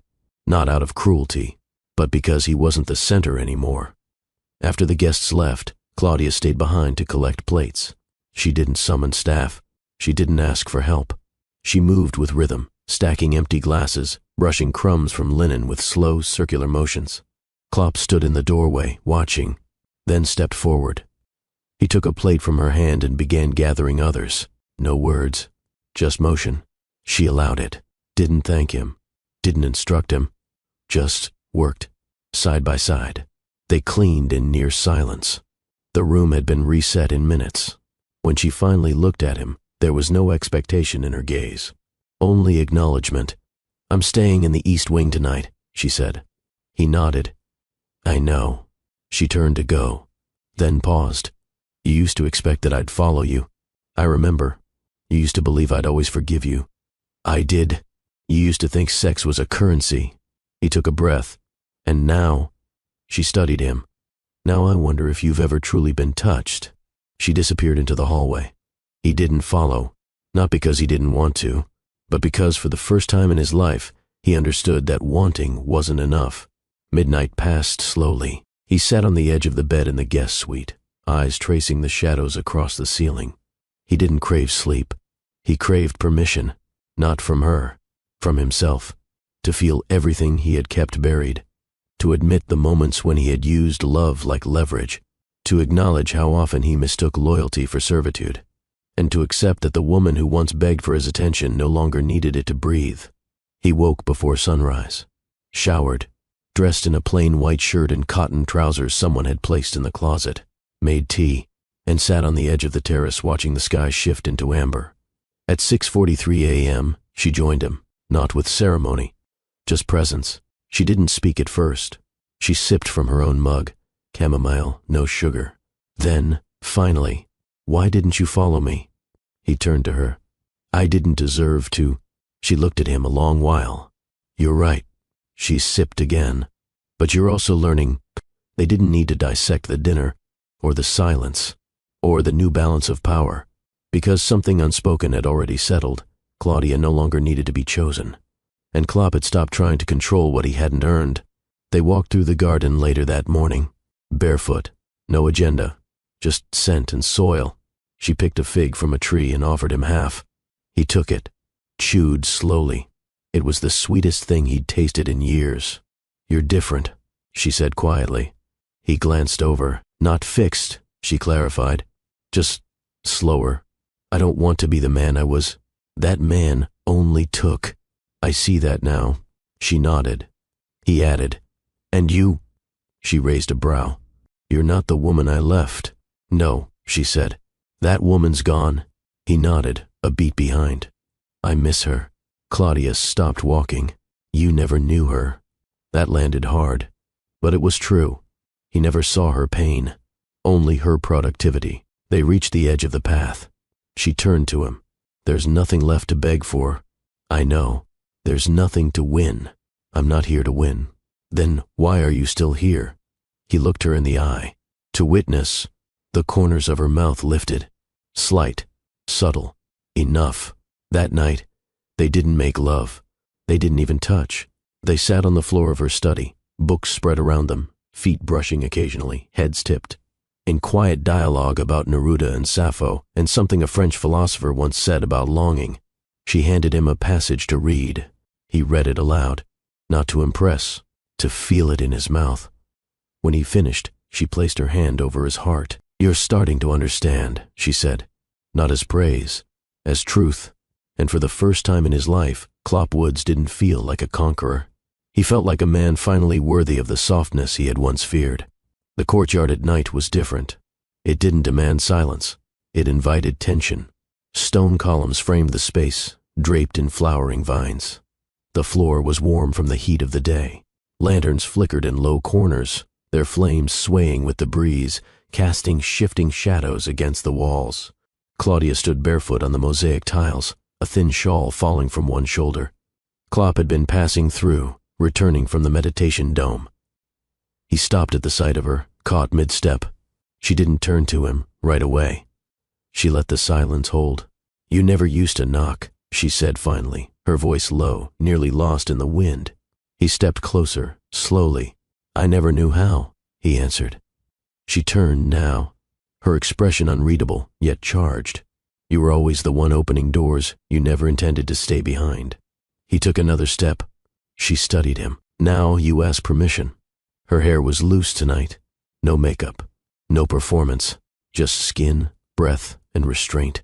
He moved to stand before her, careful not to crowd. She didn't step back, but she didn't reach for him either. "Tell me something true," she said. He met her eyes. "I still dream about your voice." She exhaled, soft but sharp. "What does it say in your dreams?" He didn't blink. "It asks if I'm ready to stop leading and start listening." She stepped around him, slow, circling. "Do you know why I brought you here?" "I thought I did." "I think I was wrong." She stopped behind him. "Are you still trying to earn something from me, Clop?" "No." "Are you waiting to be forgiven?" "No." She came to his side. "Then why are you trembling?" He glanced down at his hands. He hadn't realized they were. Claudia stepped in front of him, face close enough he could feel her breath. Her hand rose, fingers trailing the line of his jaw. "You built entire kingdoms with these hands," she whispered. He nodded once. "And yet not once did you touch me like I was something to be learned." His lips parted, but no sound came. Her hand moved to his chest. "Do you know what it means to be wanted without being taken?" His voice barely surfaced. "No." She pressed her palm flat against his heart. "Then tonight, you don't speak." His breath hitched. "You don't lead." He nodded. "You receive." Claudia guided him backward, step by step, until his back touched the warm courtyard wall. She didn't rush. Every motion measured, not to tease, but to teach. She leaned in, kissed him. Once, then pulled back. He didn't chase. Her fingers undid the first button of his shirt, then another, slowly, watching him. He stayed still. She ran her mouth along the column of his throat, not with hunger, but with instruction. She dropped to her knees, not in worship, in power. He inhaled sharply. Her hands undid his belt, and this time she looked up. "Let go," she said. His head fell back, and when she took him into her mouth, it wasn't to please. It was to reclaim. He groaned her name, not as a plea, as a confession. She didn't stop. She didn't slow. When he spilled into her mouth, she swallowed every ounce without breaking eye contact, then rose. He was breathless, unsteady, undone. She stepped closer. "Now you understand," she said, voice low and steady. "What?" "What it feels like to be held without needing to perform." He reached for her waist. She stopped his hand. "Not yet." His brows furrowed. She leaned in, brushing her lips against his. "You haven't earned the right to touch me tonight." His throat tightened. She pulled back, eyes dark, jaw set. "You just learned surrender." He nodded. "And tomorrow," she added, turning from him, "we begin something new." She walked away. He didn't follow. He stood there, half-dressed, trembling from something deeper than climax. Not humiliation, not rejection. Release. For the first time in his life, Clop Woods had been desired without control, and it was the most powerful moment he'd ever survived. The night air hung heavy with orange blossom and ashwood. Somewhere in the distance, a cello played softly, slow, dissonant, unraveling itself into silence. Clop stepped into the open-air spa terrace barefoot. Stone tiles beneath him were warm from the day's heat, now cooling under moonlight. Steam rose lazily from the still water of the central pool. Claudia stood at the edge, wrapped in a silk robe the color of ash. She didn't look at him. She didn't have to. He paused, his body already remembering the rules. No assumptions, no commands, no performance, just presence. She slipped the robe from her shoulders. It fell in silence. The moon hit her spine in a curve of silver. She walked toward the pool and stepped in, inch by inch, the water barely rippling as she moved. When she reached the center, she turned, water at her waist, her arms extended along the edge of the pool. And then, her eyes lifted to meet his. An invitation, but not permission. He would have to ask. Klopp removed his shirt first, then his pants, then his hesitation. He stepped into the pool slowly. The heat wrapped him like breath. Every step toward her felt earned, not through effort, through restraint. She met him halfway, but didn't touch. Instead, she moved behind him, hands on his shoulders, palms firm, commanding. She guided him down, not into the water, but onto the flat, smooth edge beside the pool. He lay back, naked under the stars, breathing like a man about to be rewritten. Claudia climbed over him, one knee at a time, her skin dripping from the pool, glistening like oil on fire. She hovered above him, not teasing, studying. "You used to touch me like I was a reward," she said. He nodded. "I'm not a reward." He swallowed. "I know." Her hand came down, slow, deliberate, pressing to his chest. "You touch me now like I'm a truth." He looked up at her. "You are." She sank onto him in one motion. No flourish, no gasp, just gravity. Her breath caught. His eyes fluttered closed. She leaned in, her lips brushing his ear. "Don't close your eyes." He obeyed. She moved slowly, like a storm brewing, not yet released. Her hands gripped his wrists, pinning them to the stone above his head. She set the pace. Not fast, not soft, controlled, deliberate. Each motion a lesson in what it meant to be kept instead of owned. He tried to kiss her. She pulled back. Not yet. Her mouth moved to his throat, his jaw, his collarbone. Her nails traced the line of his ribs. He exhaled like a man surviving his own undoing. She didn't moan. She breathed. Each breath matched the rise of her hips. Her eyes never left his, even when his did. "Stay here," she whispered. "Stay with me." He nodded, eyes locked with hers. This time, he didn't run from the ache. When she came, it was silent. No scream, no spectacle. Just a slow tremble through her thighs and a sharp inhale that never exhaled. Her body stilled above his. Her eyes closed, then opened, and only then did she release his wrists. He reached up, slowly, and touched her face, not with hunger, with reverence. "Thank you," he said, not because she gave him pleasure, but because she gave him back to himself. She rested her forehead to his. "You were always powerful," she whispered. "You just never knew how to offer it." They stayed like that for a while, still joined, no rush to part, no tension left between them, just breath, and water, and sky. Later they slipped back into the pool, washing the heat from their bodies. He watched her swim a few strokes away, then turn, floating, hair spreading around her like ink. She looked free, not because he'd given her anything, because she had taken everything back, and let him meet her there. When they stepped out of the water, he wrapped her robe around her shoulders, not as an owner, not as a lover, as a witness. They didn't speak walking back to the villa. No words were needed. Something sacred had already been said, without language, without question. That night, in bed, they didn't make love again. They simply slept, her back to his chest, his hand resting on her stomach, their legs tangled like vines on stone. No pressure, no pretense, only rhythm, and quiet, and fire that no longer burned to consume, but to warm. Morning arrived quietly. Golden light filtered through the linen curtains, stretching across the bed in slow ribbons. Claudia stirred first. Klopp was still asleep, his breath steady, one hand resting softly against her hip. She looked at him for a long moment, not out of longing, not out of nostalgia, but with a clear, still awareness of who he was now, and who she had become without him. She gently lifted his hand from her body, rose from the bed, and wrapped herself in the same robe he'd once tied around her shoulders. The kitchen was already warm with scent, rosemary, baked eggs, toasted rye.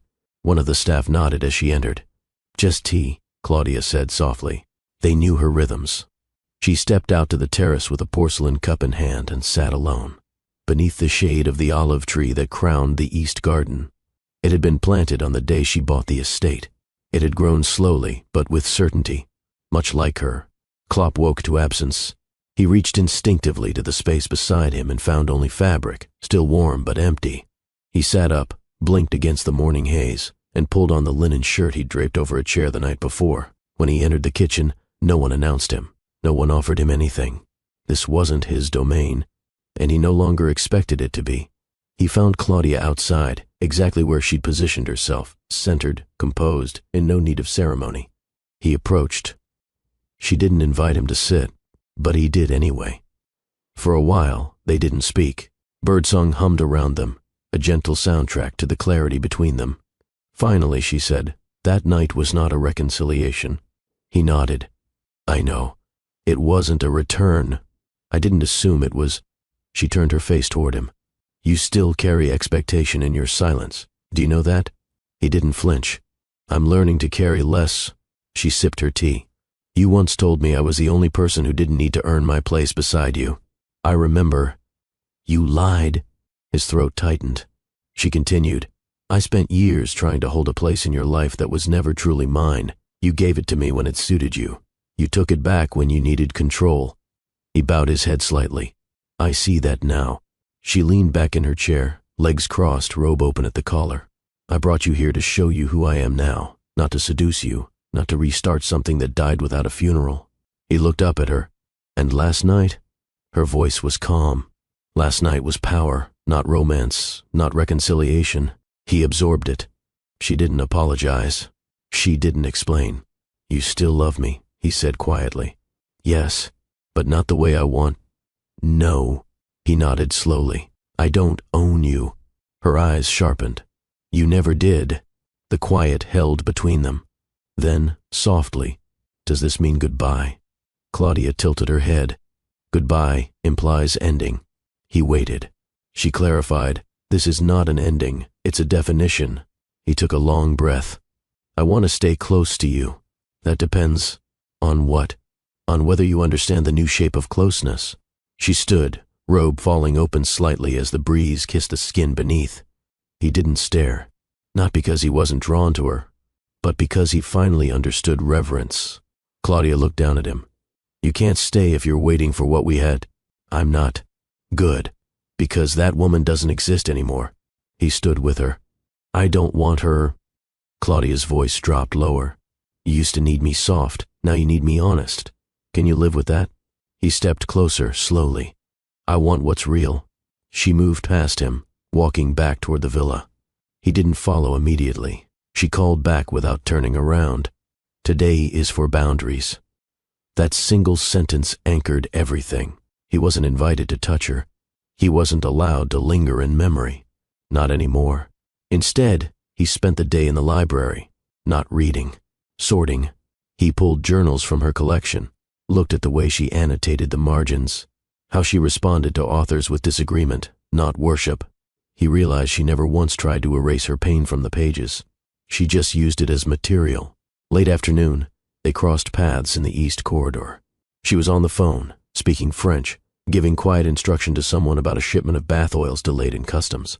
Her hand rested on a column as she listened. He stopped at a respectful distance. She finished the call, then turned to him. "I'm flying to Morocco tomorrow." He nodded. "For how long?" "Hello, my wonderful family. I know this heartfelt story touched you, and it's the kind of story you wouldn't want to enjoy alone. So please, share it with your friends and loved ones, so they too can experience these exciting and meaningful love stories that are too beautiful to miss. And don't forget, subscribe to our channel, Love and Twilight, so you never miss a single story we bring to you every day, filled with romance, wisdom, and magic. A week. Can I see you before you leave?" Claudia considered this.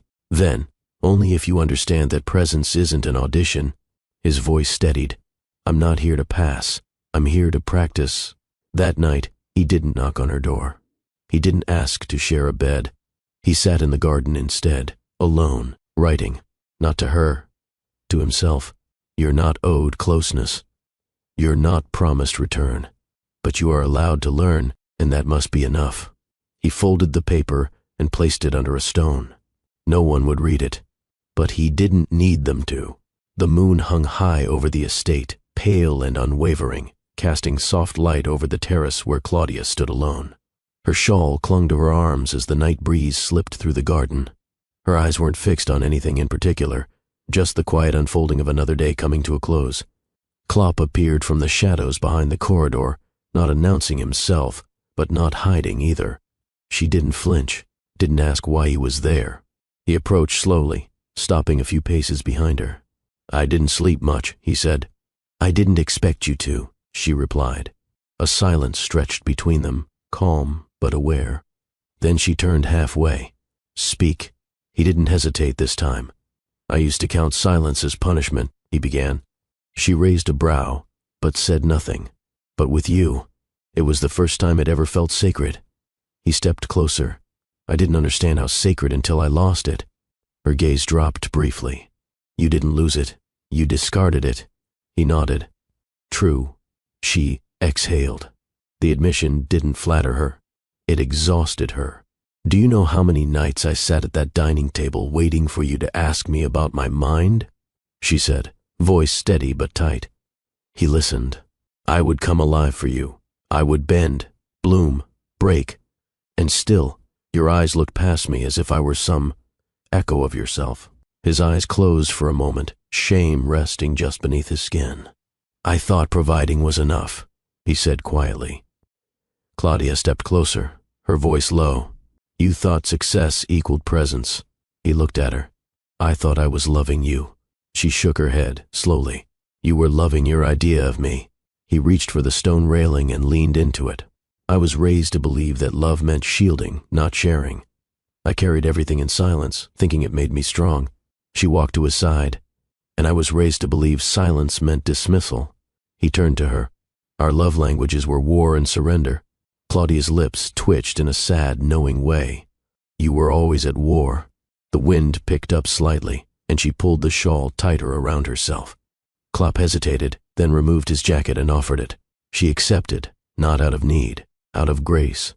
He looked at her wrapped in it and murmured, You were the first person who scared me. Claudia glanced at him, curious. Why? Because you didn't need me. You chose me, and I had no blueprint for how to stay chosen. She tilted her head. And so, you punished me for making you feel replaceable. His voice cracked slightly. I tried to outpace my fear instead of sitting with it. The moonlight carved sharp edges across the stones around them. Their shadows danced behind them, not touching. Claudia stepped in front of him again. Do you regret it? She asked. All of it? No. You. Who you were. He paused, then shook his head. No, I regret who I pretended to be to survive in your presence. She didn't react. Just let the words hang. He continued, softer now. I wasn't ready for a woman who saw all of me and didn't flinch, so I flinched instead. I buried softness in ambition. I masked longing in control. I mistook devotion for dependence. Claudia's jaw clenched. I used to wonder if I was too much. You were never too much, he said, immediate and firm. She blinked slowly. I used to lie awake wondering if I made you smaller, by needing you. Klopp moved toward her again, slowly. No, you made me visible. I just didn't know how to look back at you. She looked down at the tiles between them.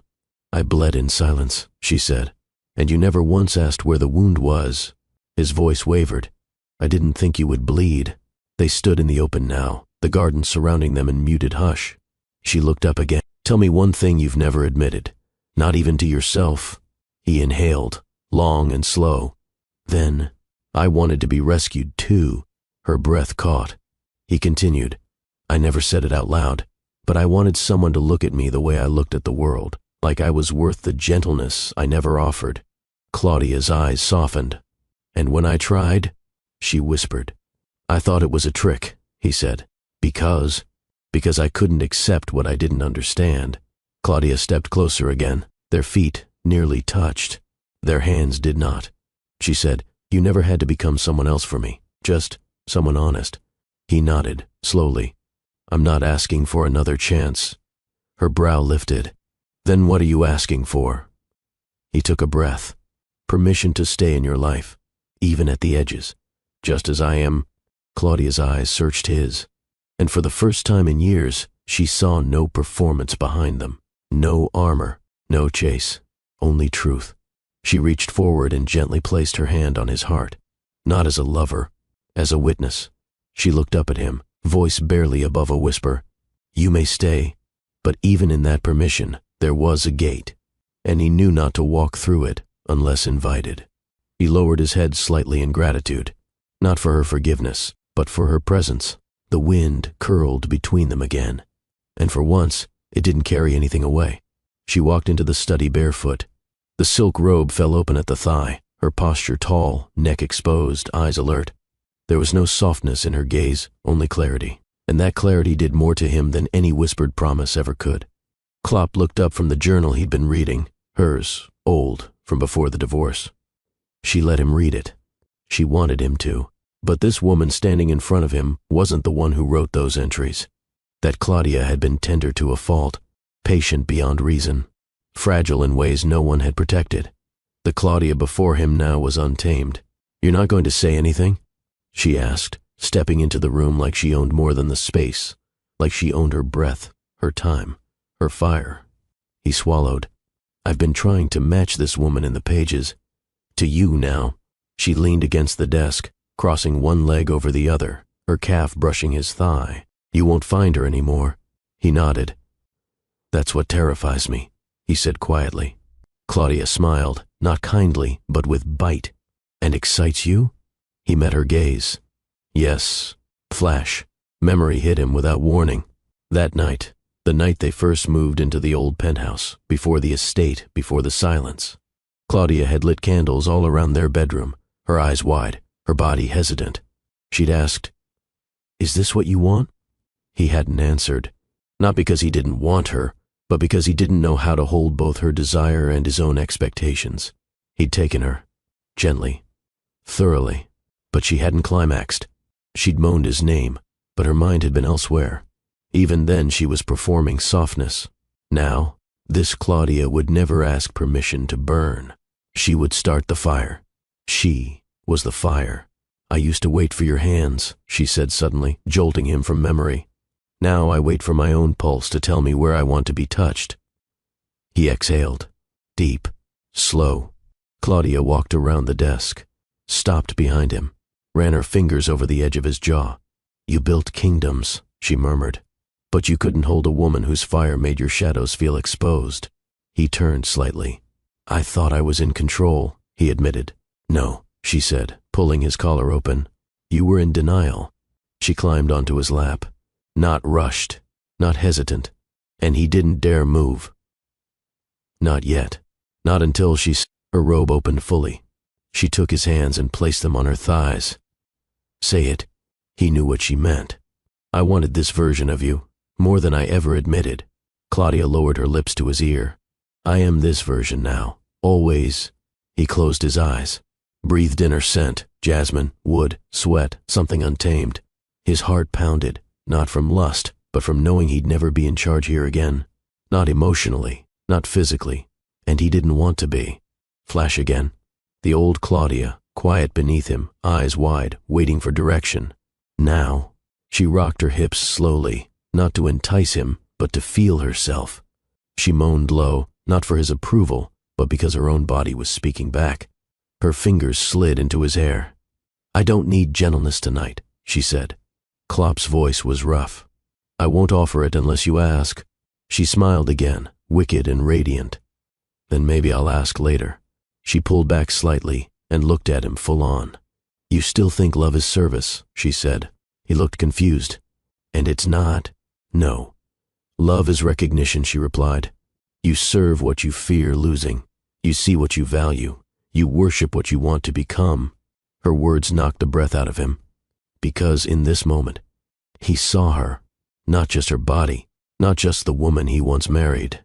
He saw the force, the rebellion, the rebirth. His hands gripped her hips, not to control, but to anchor himself in this truth. I don't want to dominate you anymore, he whispered. She arched forward. Then let me break you a little. He nodded. Gladly, she guided his mouth to her chest. Not gently, not roughly, with purpose. And as he kissed her skin, he felt something inside him collapse, something he'd been holding on to for years. Control. It left him, replaced by presence, by awe, by hunger born not of ownership, but of reverence. Later, as they lay on the carpet, bodies open to the air, Claudia traced his chest with a single fingertip. "You didn't ask to be loved like this," she said. "No, but you stayed. I didn't want to leave." She looked into his eyes. "Because you finally see me?" He nodded. "And I see myself in the reflection." She leaned into him, her voice now softer, slower. "I am not the woman who bled for silence anymore, and I am not the man who buried his heart in power." They lay there, equal, raw, present. "This version of you." He began, searching for words. "Yes?" she asked. He swallowed. "This Claudia is wildfire." She smiled against his neck. "And you?" He paused. "I'm learning to burn without trying to control the flame." They didn't kiss again that night. They didn't need to. What passed between them had no name. Only breath. Only truth. Only the slow unraveling of a man surrendering to a woman who no longer fit inside the lines he'd once drawn for her. Sunlight streamed through the open windows, spilling golden warmth across the floorboards. Provence had a way of making mornings feel like renewal, like the earth itself exhaled peace. Klopp stepped out of the guest room, barefoot, shirt loose, a rare calm softening the lines of his face. For once, his phone wasn't in his hand. No calls, no numbers, no headlines, only the quiet echo of birds outside and the faint scent of lavender drifting in from the breeze. Then, laughter, high-pitched, bright, unmistakably young. It came from the garden. He moved toward the sound, drawn by something primal, something unfamiliar in its purity. Claudia was already outside, sitting on a blanket spread beneath a blooming lemon tree.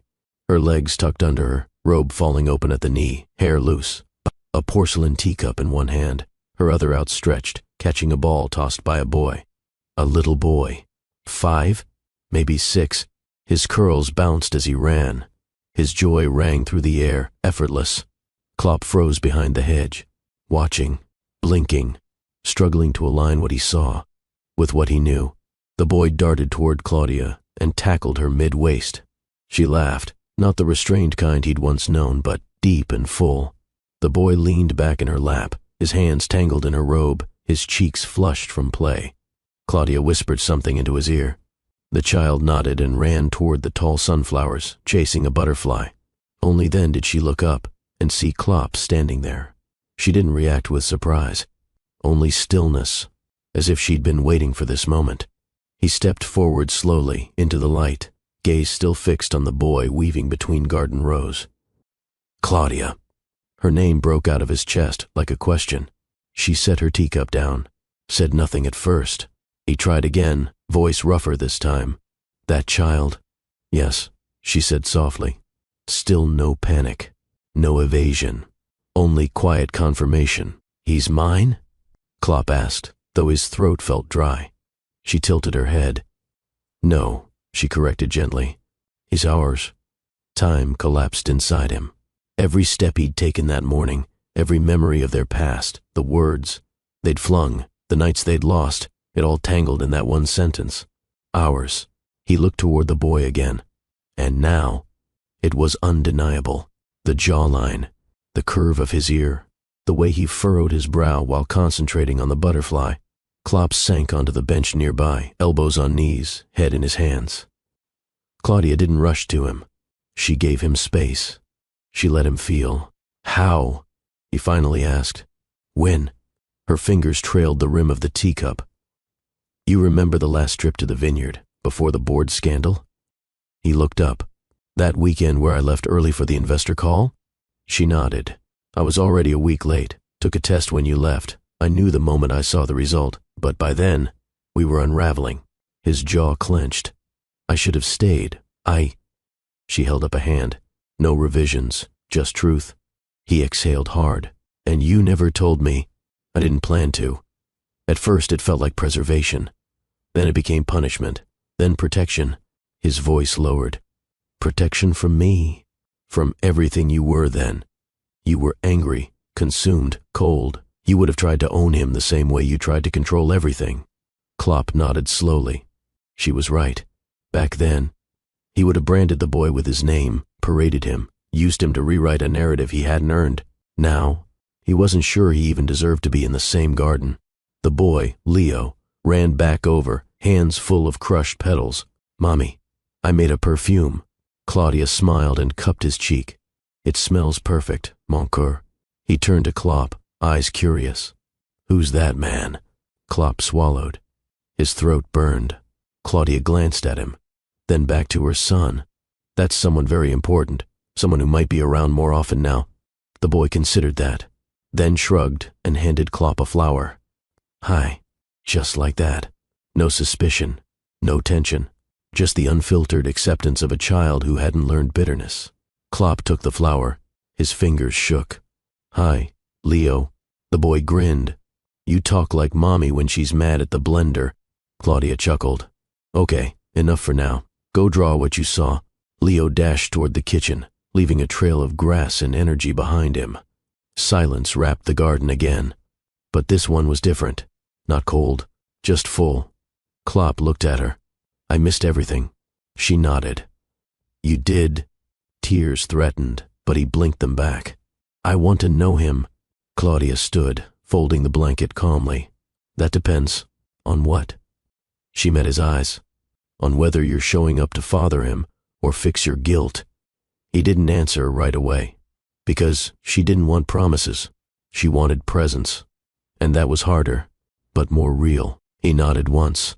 "Then let me earn it." She paused, studied his face, and finally said, "Start with breakfast. He likes pears, sliced thin, not mashed. And don't mention space. He thinks rockets are boring." Klopp smiled faintly through the ache. "Got it." She turned to leave, then stopped at the door. "One more thing." He looked up. "Yes?" "Don't call him son until he calls you something first." And with that, she vanished inside. Klopp remained on the bench, the flower still in his hand, heart still in pieces. But for the first time, those pieces had somewhere to go. Claudia stood by the window, watching as Klopp crouched awkwardly beside the breakfast table, attempting to slice pears thin enough for Leo's precise taste. The boy supervised, with a serious focus only children could muster, occasionally correcting Klopp's technique with the authority of a little king. There was laughter, light conversation, but under it, something unsaid still throbbed. Later that morning, when Leo had retreated to the drawing room with colored pencils and cartoons in another language, Claudia walked out onto the veranda where Klopp sat, cradling his mug like it held more than just tea. He didn't look up as she joined him. The air was warm, the silence patient. Finally, she spoke. "You want to know why I stayed silent?" He turned his eyes to hers. Tired, raw. "Yes." Claudia sat across from him, not fidgeting, not softening the edge of her truth. "I didn't keep him from you out of spite," she began. "That would have been easy, easier than what it really was." Klopp leaned back, arms folded. "Then what was it?" "Fear." He scoffed slightly, not in mockery, but disbelief. "You were never afraid of anything." She held his gaze. "Not true. I was terrified of becoming invisible." He stilled. "I watched how you handled everything, your staff, your investors, the press. You managed people. You didn't relate to them. And I knew. The moment I said I was pregnant, that's what I'd become, another problem to manage." The words struck with surgical precision. He swallowed. "You thought I'd see him as a problem?" "I knew you'd see him as legacy," she corrected. "A continuation of your name, your empire, but not as a boy who would need you at 3 a.m. when his lungs fought him. Not as a child who hated loud noises and needed someone to hold his silence." Klopp lowered his gaze. "I would have tried," he muttered. "Yes," she agreed. "You would have tried, with your rules, your schedules, your iron loyalty to outcome. But Leo didn't need a father who could try. He needed someone who could be." Her voice softened, not in pity, but in clarity. "You weren't ready, Klopp. Not then." He exhaled hard, like her words had knocked wind from his chest. And maybe they had, because deep down, he'd always prided himself on being ready, always prepared, always ahead. But when it came to something as fragile and chaotic as fatherhood, She had been right to doubt. He looked out toward the garden, where Leo's drawings fluttered on the table like flags in the wind. "I think the hardest part," he said finally, "is realizing you protected him from a version of me I was proud of back then." Claudia didn't gloat. She nodded slowly. "That version of you could have built him a mansion, yes, but he would have starved in it." He leaned forward, his elbows on his knees, fingers clasped tight. "I was angry when we divorced. Not because of what ended, but because you left before I understood what I'd broken." A pause. "And now I look at him, and I see what I missed. What I could have known, what I could have held." Claudia's eyes didn't tear up, but they softened. "I used to pray you'd ask about him," she whispered, "even without knowing that maybe your soul would feel something missing." Klopp turned toward her. "I did." She blinked. "I didn't know what it was then. I just knew that no matter how many deals I signed or how many nights I spent with strangers trying to numb the ache, there was something echoing in me, something unfinished." He reached into his shirt pocket and pulled out a folded slip of paper. It was frayed at the edges. He handed it to her. She unfolded it slowly. It was a note, handwritten, her handwriting, from 5 years ago. "I forgive you," it said, "but I'm choosing silence now. For me, for the baby." Claudia looked up, stunned. "You kept this?" "It's been in every suit pocket I've worn since the day I found it," he said. "You never replied." "I didn't know how," he admitted. "And by the time I thought I could, I didn't think I deserved the right." They sat in silence for a while, until Claudia finally asked, "What do you want now, Klopp?" He didn't answer right away, because the truth had shifted. It wasn't just about being present for a child or rekindling something broken. It was about surrendering to what he couldn't control. "I want to learn how to be someone he chooses to trust," Klopp said. "Not because he has to, but because I earn it." She nodded slowly. "That's a beginning." He looked up. "Why tell me now?" Her eyes searched his. "You changed. How can you tell? You're not asking me for a chance. You're asking me to understand what you missed." She stood, stepping closer. "And that is the first sign of someone who's ready to father, not just parent." The breeze lifted a strand of her hair. He reached to tuck it behind her ear, hesitated. She let him. But it wasn't romantic. It was grounding. Like two people sharing the same scar, years later, acknowledging it without shame. Inside, Leo called out, "Mommy, the blue ran out." Claudia turned toward the door. "I'll get him another crayon," she said. Klopp stood too. "Let me." She paused, looked at him for a long moment, then nodded. He disappeared inside, and Claudia remained on the veranda, holding the old note in her hand, heart heavy with grief, but no longer carrying it alone. Klopp sat cross-legged on the sunlit floor, a box of colored pencils open beside him. Leo hunched over a wide sketch pad, his brows furrowed in concentration. His tiny tongue peeked from the corner of his mouth as he colored in. A spaceship, not a rocket, but a solar racer, as he'd called it. "Are the rays okay in purple?" Leo asked, not looking up. Klopp glanced over. "They're perfect. Even if real ones aren't purple?" "Even more so," Klopp said. Leo nodded, satisfied, and shaded faster. No forced conversation, no strained effort to impress, just a quiet rhythm, pencil strokes, and soft breaths. From the hallway, Claudia leaned against the wall, arms crossed, watching the two from a distance. She said nothing, did nothing, just observed. There was something about the way Klopp let the boy lead, how he didn't interrupt, didn't correct. That alone told her everything she needed to know about how far he'd come. Once upon a time he would have commandeered the drawing, would have turned it into a lesson on engineering or business, some structured attempt to infuse value into the moment. But now? He followed Leo's cues, laughed when the lines went wild, admired what he didn't understand. Inside the room, Klopp tilted his head, watching the boy color a tiny figure in the corner of the page. "Who's that?" Leo kept coloring. "That's me." "And that's Mommy." He pointed with his pencil to a taller figure beside the small one, then paused. "Still drawing you," he said. Klopp's throat caught. He waited. Leo's fingers danced across the page, then drew a third figure, slightly, off to the side, with broad shoulders and a pair of square glasses. He didn't say anything more, just finished the outline, and went back to coloring. Klopp felt something shift in his chest. Not a break, A quiet softening. 10 minutes passed. Then Leo suddenly stood up, arms akimbo. I'm hungry. Are you good at toast? Klopp smirked. I'm great at toast. Without burning? Only a little. Leo grinned and marched toward the kitchen. Klopp followed, amused. They cooked together, if cooked meant dropping 2 slices of bread, into a machine and staring at it like it was launching a satellite. Leo narrated every second. First it glows, then it hums, and then it clicks, like a trap door in a movie. Klopp nodded, hands behind his back. You know a lot about toasters. I read. A lot. Mommy says I'm like her, always asking why. Do you think you are like her? Leo shrugged. She's strong. She doesn't cry when her hand gets burned, and she fixed the pipe under the sink even when the man said she couldn't. Klopp leaned on the counter. Sounds like a superhero. She is one, Leo said, matter of fact. She just doesn't wear a cape. The toast popped. Leo jumped, then laughed. Klopp caught the slices mid-air. The boy clapped. Claudia, still unseen at the kitchen entrance, smiled softly to herself and walked away. Later that afternoon, they sat in the garden again. Leo leaned against Klopp's side, showing him a drawing of their solar racer family. This one's you, he said, pointing to the tall figure.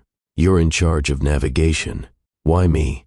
Because Mommy says you used to get lost in your work, so now you have to learn directions. Klopp burst out laughing. That's fair. The boy pointed again. She said you don't always need a map. Sometimes you just need to look up. Klopp stared at him. Leo wasn't quoting blindly. He understood. In that moment, Klopp realized this child didn't need wealth, didn't. He needed a surname carved into marble or shares in a holding company. He needed presence. He needed stories before bed. He needed someone who'd sit through a drawing with uneven lines and still call it brilliant. Leo. Yeah? Do you like having me here? Leo didn't rush his answer. He looked up at Klopp. You're quiet, not like Mommy's friends. They talk and talk, but you listen. I try to. You're funny. Not the laugh-out-loud kind, but the inside kind, like my teddy bear. Klopp's eyes brimmed.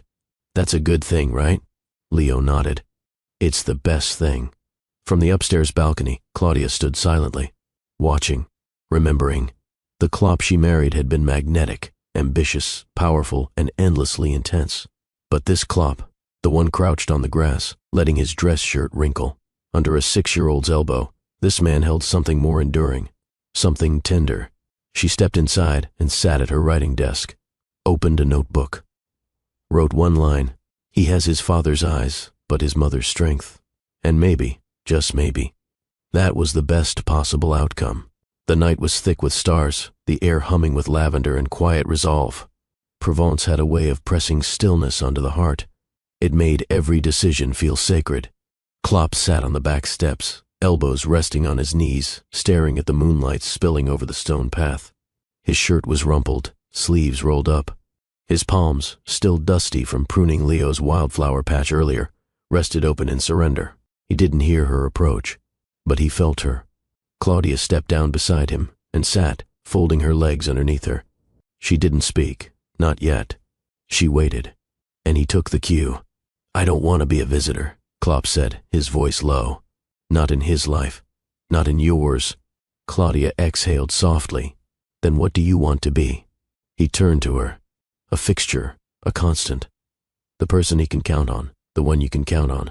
She studied him in silence, eyes sharp but not cold. You're asking for a role in a life that's already in motion, she said. You don't get to step in and lead like before. I know. No titles, no control. He nodded.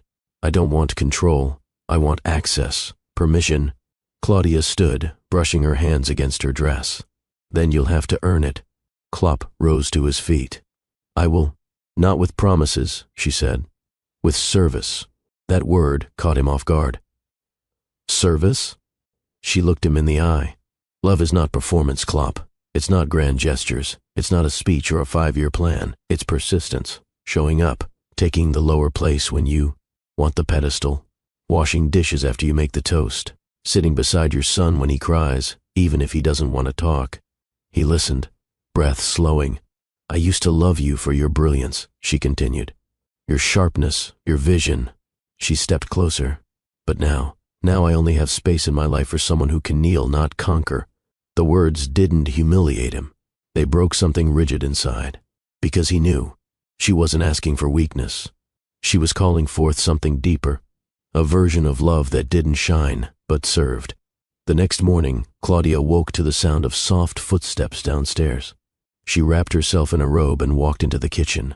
And stopped. Klopp stood at the sink, elbow deep in soap suds, scrubbing the pan from Leo's breakfast. Dishes were stacked neatly. Counter cleaned. She didn't announce herself. She just leaned against the doorway. Later that day, she noticed a change in Leo's toy bin, sorted by type, with soft toys freshly brushed and books organized by story theme. That night, Klopp took the garbage out without being asked. He fixed the squeaky hinge on the garden gate. He sat through all of Leo's adventures in Dynaland without glancing at his phone once. There were no speeches, no declarations, just acts of quiet effort. One evening, Claudia asked, "What changed?" Klopp, holding Leo's folded pajamas in his hands, replied, "I stopped asking what I deserved and started asking what you two needed." She blinked, lips parting slightly. That wasn't the man she'd divorced. That was someone new, someone trustworthy. But still, she wasn't rushing, wasn't offering love like a door flung open. She observed. She measured his persistence. A week passed. Then, too, one morning, Leo had a meltdown over a broken toy. Klopp sat cross-legged on the floor beside him, letting him cry. Not fixing, not teaching, just being. Claudia peeked from the hall and saw her son curl into the crook of his father's arm and fall asleep, still sniffling but safe. That night, Claudia invited Klopp to stay for dinner, not as a guest, but as part of the table. He carved the roast, poured the juice. Leo reached for his hand during grace. Later, as the stars reclaimed the sky, Claudia and Klopp sat on the garden bench. She turned to him, expression unreadable. "You said you wanted to be part of this life. I still do." Her voice was quiet. "Then keep showing up." His eyes never left hers. "I will. Every morning, every night, even when I don't know what I'm doing." She nodded slowly. "Then maybe there's a seat for you after all." The lights in the cottage dimmed as the evening settled into silence. Outside, a hush fell over the lavender fields, while inside, Klopp stood, barefoot at the threshold of Claudia's room, hesitant but drawn. She sat cross-legged on the bed, hair wrapped in a silk scarf, an open book in her lap. A warm lamp cast honeyed light across her collarbone, softening the sharp lines of her past strength. Her gaze flicked up to meet his. "You're still holding tension in your shoulders," she said quietly. He nodded, almost embarrassed. "I don't know how to relax anymore." She set the book aside. "Come here." He crossed the room slowly, like a man approaching a church altar, not a bed. His heart pulsed in his throat. "Sit," she whispered. He obeyed. Claudia reached up and unbuttoned his shirt, slow and deliberate. "You used to lead every moment like it was a battle," she murmured. "Do you know what makes a good father?" He shook his head. "A man who isn't afraid to kneel, especially before his child's needs. Before love." She slid the shirt off his shoulders, fingertips grazing skin he didn't realize had gone cold. He shivered, not from chill but from memory. "Let me show you what softness looks like," she said. And she did. Not with aggression, not with haste, but with hands that guided, not demanded, with kisses that healed, not claimed. He wasn't her master tonight. He was her student. Her lips moved from his collarbone to his sternum, slow and reverent. His breath staggered. "This," she whispered, "is where your heart broke open." She kissed it. "And this," her fingers traced down to his ribs, "is where you started to rebuild." Claudia pushed him gently onto his back, crawling over him like moonlight. He didn't touch her. "Not yet." She guided his hands. "Hold my waist, not to grip, but to feel." He did. "Now my back." Not to push, but to honor. His hands trembled as he followed. Then her body molded into his, and everything unlearned was relearned. This wasn't domination. This wasn't conquest.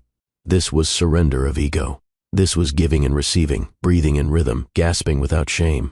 He moaned her name, not in command, but in reverence. She arched above him, hair falling over her shoulder like a curtain, eyes locked on his as she moved, not faster, but deeper, teaching him not how to take, how to feel. When he finally reached for her fully, it wasn't desperation. It was devotion. He held her like the miracle she was, mother of his son, breaker of his pride, balm to his emptiness. Afterwards, they lay tangled, sweat cooling, sheets strewn. Claudia traced the scar on his lower hip with the back of her fingernail. "What are you thinking?" she asked. "That I never knew what it meant to be a man," Klopp whispered, voice raw. "And now?" "I think it starts here," he said, laying her hand over his chest, and here, guiding it to rest over her own. She kissed his temple. "I'm not trying to remake you," she said. "I'm just holding a mirror." He turned to face her fully. "Then don't ever put it down." In the early morning, before the sun dared rise, Klopp tiptoed to the kitchen. He packed Leo's lunch with shaky fingers, cutting strawberries into hearts, just like Claudia had shown him the night before. A sticky note sat on the counter. Her handwriting, "Love is learned and unlearned, again and again." He placed it in Leo's bag beside the sandwich. For once, he didn't need applause. The doing was enough. The golden fields of Provence rippled in the breeze, the rows of vines whispering in low afternoon hums. A checkered blanket lay on the slope beneath the olive tree, the same spot where Claudia had once nursed her heartache. Now, it held something entirely different. Klopp sat cross-legged, clumsily buttering a slice of baguette while Leo, sticky with grape juice, chased a beetle through the grass. "Papa, it's moving fast," the boy squealed. Klopp dropped the bread, wiped his hands on his jeans, and dove to the ground. "On your left," he called, pretending to be a secret agent. Leo shrieked with laughter. Claudia, watching from a few feet away, smiled behind her sunglasses. Her heart had learned the cost of false hope, but lately, it had started wondering what cautious hope might look like. They spent afternoons like this more often now. Klopp wasn't trying to impress. He was simply present. When Leo tripped, Klopp didn't scold. He knelt. When Claudia carried too many groceries, he didn't rush to take over. He just walked beside her, holding the heavier bag. One morning, Claudia caught Klopp on the porch with a spoon in his mouth and flour in his beard. "What are you doing?" she asked, arms folded. "Trying to figure out how to make your mother's lemon tart." "I found her old recipe card in the cupboard." She stepped closer, amused. "It's in French. You can't even pronounce zeste properly. I'm using Google Translate in prayer." He burned the crust twice. The third time, it was edible. Claudia didn't say anything, just ate slowly and nodded once. He grinned like he'd won a medal. There was no sudden forgiveness, no sweeping return to love. But there were tiny cracks in her armor, moments when she found herself laughing too easily, trusting his hands to carry her son across wet stones, letting her gaze linger when he walked past shirtless, towel slung, over one shoulder, humming something that sounded like contentment. He built Leo a bookshelf from scratch, not perfectly straight, but strong. He planted lavender near the window. He read bedtime stories, voices and all, even when exhausted. He stopped checking his emails, stopped answering investor calls, stopped trying to be anyone but Leo's father. And her, maybe. One evening, while drying dishes, Claudia turned to him. "Why are you still here?" He looked up, startled by the directness. "I thought I'd made that clear." "Say it again." He dried his hands, walked over, stood in front of her. "Because here is the only place that makes me feel like a man worth becoming." She didn't respond, just reached for another plate. But her hands trembled, just slightly, and he noticed, and said nothing. The next day, he let Leo paint his fingernails blue. "Boys can do colors too, right, Papa?" "Absolutely," Klopp said, holding out each finger. That night, Claudia walked in on him fast asleep on the couch, blue, Polish, smudged and dry. Leo curled into his chest like a kitten. She covered them both with a blanket and sat beside them. Something old inside her cracked again. This time, it didn't hurt. They started sharing morning tea again.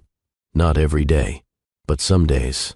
One morning, over the quiet steam of jasmine leaves, Claudia spoke without looking at him. "I used to dream of the three of us walking through a vineyard, like a family. Back when I was pregnant." Klopp's throat tightened. "I want to walk that dream into real life," he said. She didn't answer. But later that afternoon, she packed a picnic basket. They took the long way through the vineyard. Leo sat on Klopp's shoulders, humming a made-up tune. Claudia walked beside them, the sun casting a halo over her curls. It looked like a family, not perfectly restored, but real. At the end of the trail, Leo ran ahead. Klopp and Claudia sat on a bench carved from old stone, grapevines curling around the arch above. He looked over at her. "You still don't trust me," he said gently. Claudia turned toward the sun. "I don't trust easily. I don't expect you to." She faced him again. "But I'm starting to trust this." He held her gaze and nodded. Little moments of becoming. The evening air in Provence had its own perfume, part lavender, part nostalgia. The sky bled shades of copper and plum, a slow-burning promise over the horizon. Claudia leaned on the wrought iron balcony rail, a shawl wrapped loosely around her shoulders. Below, the vineyard was alive with gentle laughter. Leo's giggles rang through the garden, chasing fireflies with a makeshift net. Klopp sat beside Claudia, his arm brushing hers with the kind of familiarity that had once been foreign, now quietly sacred. He said nothing for a long while, just watched his son and her. "Same place," Claudia whispered eventually, voice soft as linen. He turned toward her. She nodded toward the horizon. "This is where you asked me the first time." He swallowed. "I remember.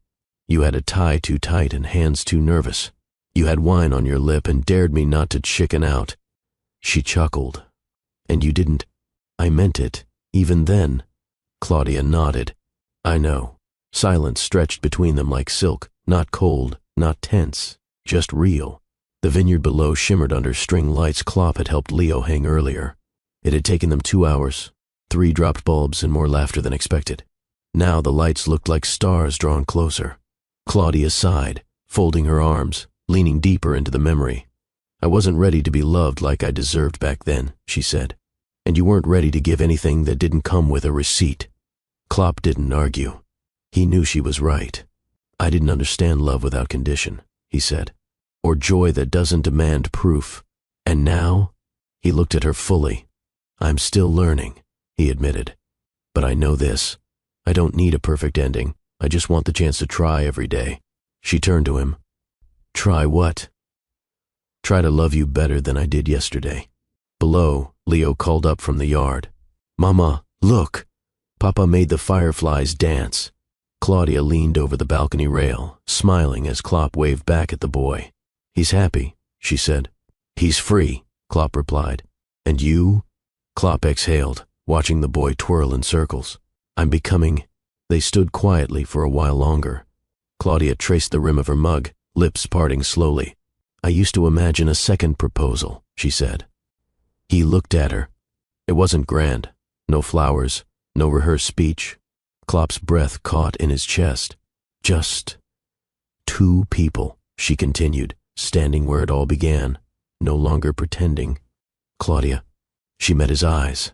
No diamond needed, no crowd, just honesty. He stepped closer, not with flourish, not with a ring, but with reverence. He took her hands, held them like they were breakable. "I have no vows rehearsed," he said, voice steady. "Only what I've lived." She nodded. "I vow," he said slowly, "to never speak louder than our silence needs, to never fix what isn't broken, to show up before I'm asked, to see you, even when I'm tired, to learn our son's laughter like a language, to build safety before castles." Claudia's hands tightened slightly in his. "I vow to fall in love," he added again and again, "not just with your body, but your stubbornness, your fears, your questions, your fire." He swallowed. "And your silence." Her eyes shimmered. No tears fell, but her soul listened and heard. Below, Leo began humming again, off-key and perfect. A lullaby for love rewritten. Klopp didn't ask a question. He didn't go down on one knee. He didn't need to, because this wasn't a proposal. It was a restoration. Claudia leaned in, resting her forehead against his. "You finally sound like the man I once dreamed about," she whispered. He smiled, lips barely touching hers. "I finally feel like him." They stood there as the stars climbed higher. Hands joined, hearts steady, the boy's laughter echoing beneath them. No fanfare, just peace. Claudia stood by the window, the early morning sun painting golden streaks on the tiled floor. The vineyard beyond whispered in hushed tones as the breeze played through the leaves. A warm cup of tea in her hands, She watched Leo chase a butterfly barefoot in the garden. Her eyes didn't water. Not anymore. She had cried enough in the quiet years when motherhood felt like both a crown and a cage. But now she stood tall, not because someone lifted her, but because she learned how to rise. Behind her, Klopp leaned against the doorway, arms folded, watching her, not possessively, not with the hunger of the man he once was, but with the quiet awe of a man who had learned. She turned slightly, aware of his gaze, but unbothered.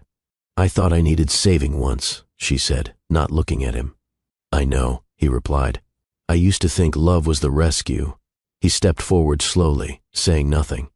"But the truth is," she turned now, facing him, "I saved myself." He didn't flinch, didn't try to argue, didn't reach to take credit for a journey that had never belonged to him. Instead, he nodded.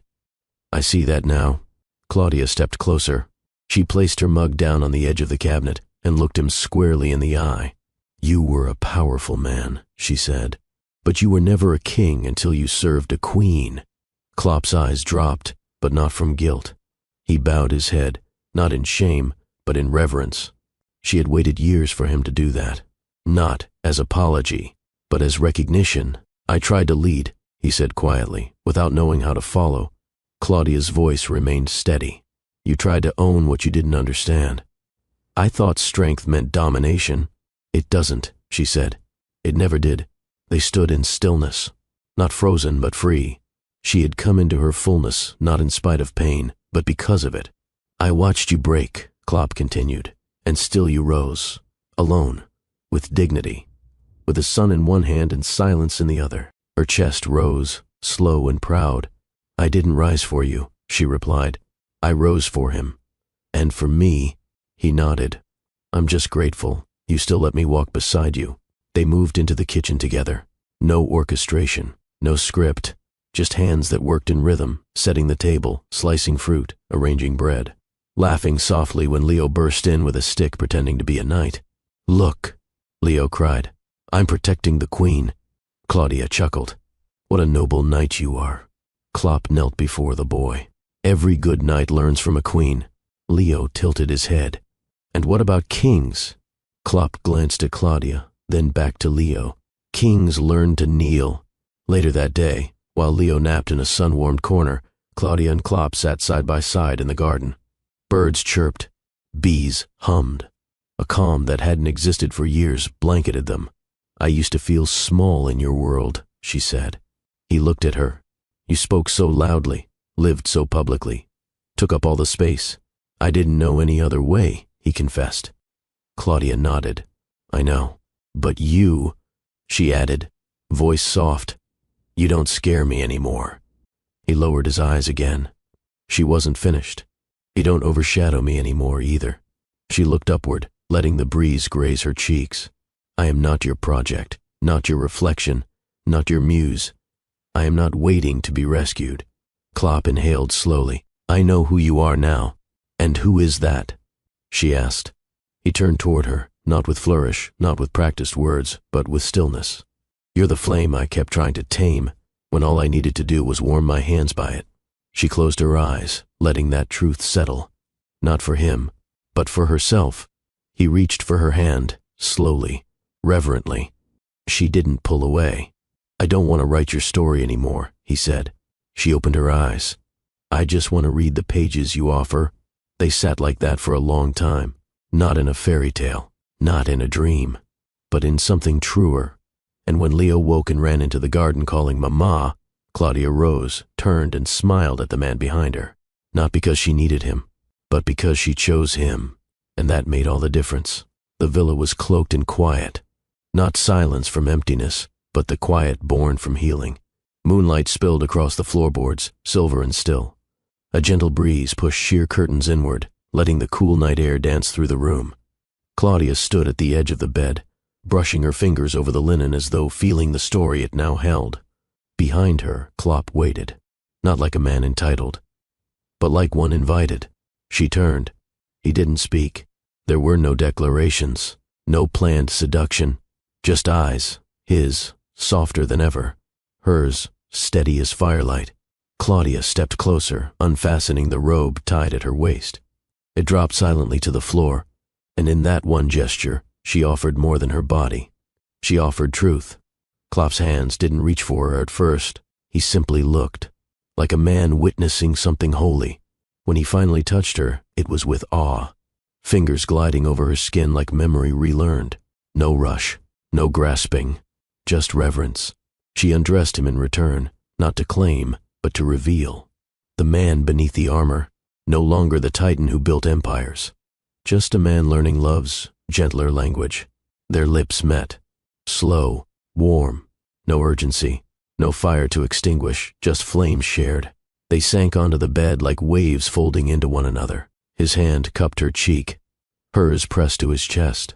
The rhythm they found wasn't frantic, it was felt. Every sigh carried history. Every kiss redeemed silence. Claudia moved above him, guiding, not performing, and Klopp followed, not leading. They moved like a prayer without words. His hands mapped her back, learning anew. She arched into him, not from instinct, but from presence. Not a single moan was forced, not a single breath wasted. It was the slow unmaking of years of guardedness, the rebuilding of trust, not through vows, but through touch. He whispered her name, not as possession, but as reverence. Claudia answered with her eyes. There were no roles here, no giver, no taker, only receivers. Their rhythm slowed again, not to prolong pleasure, but to savor it. Claudia pressed her forehead to his, sweat between them, skin against skin. He held her waist like she was light. She gripped his shoulders like he was anchor, and when release came, it wasn't thunder. It was light, like something unlocking deep within both of them.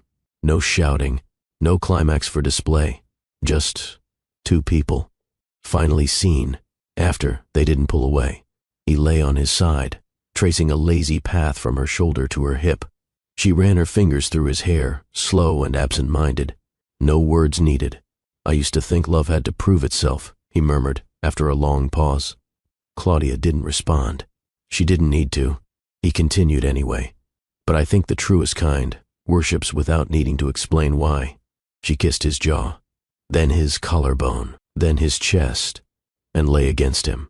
Breath even, body calm, heart open. Outside, the cicadas sang. Inside, two souls rested, not because they had no more to say, but because they'd finally said it the right way.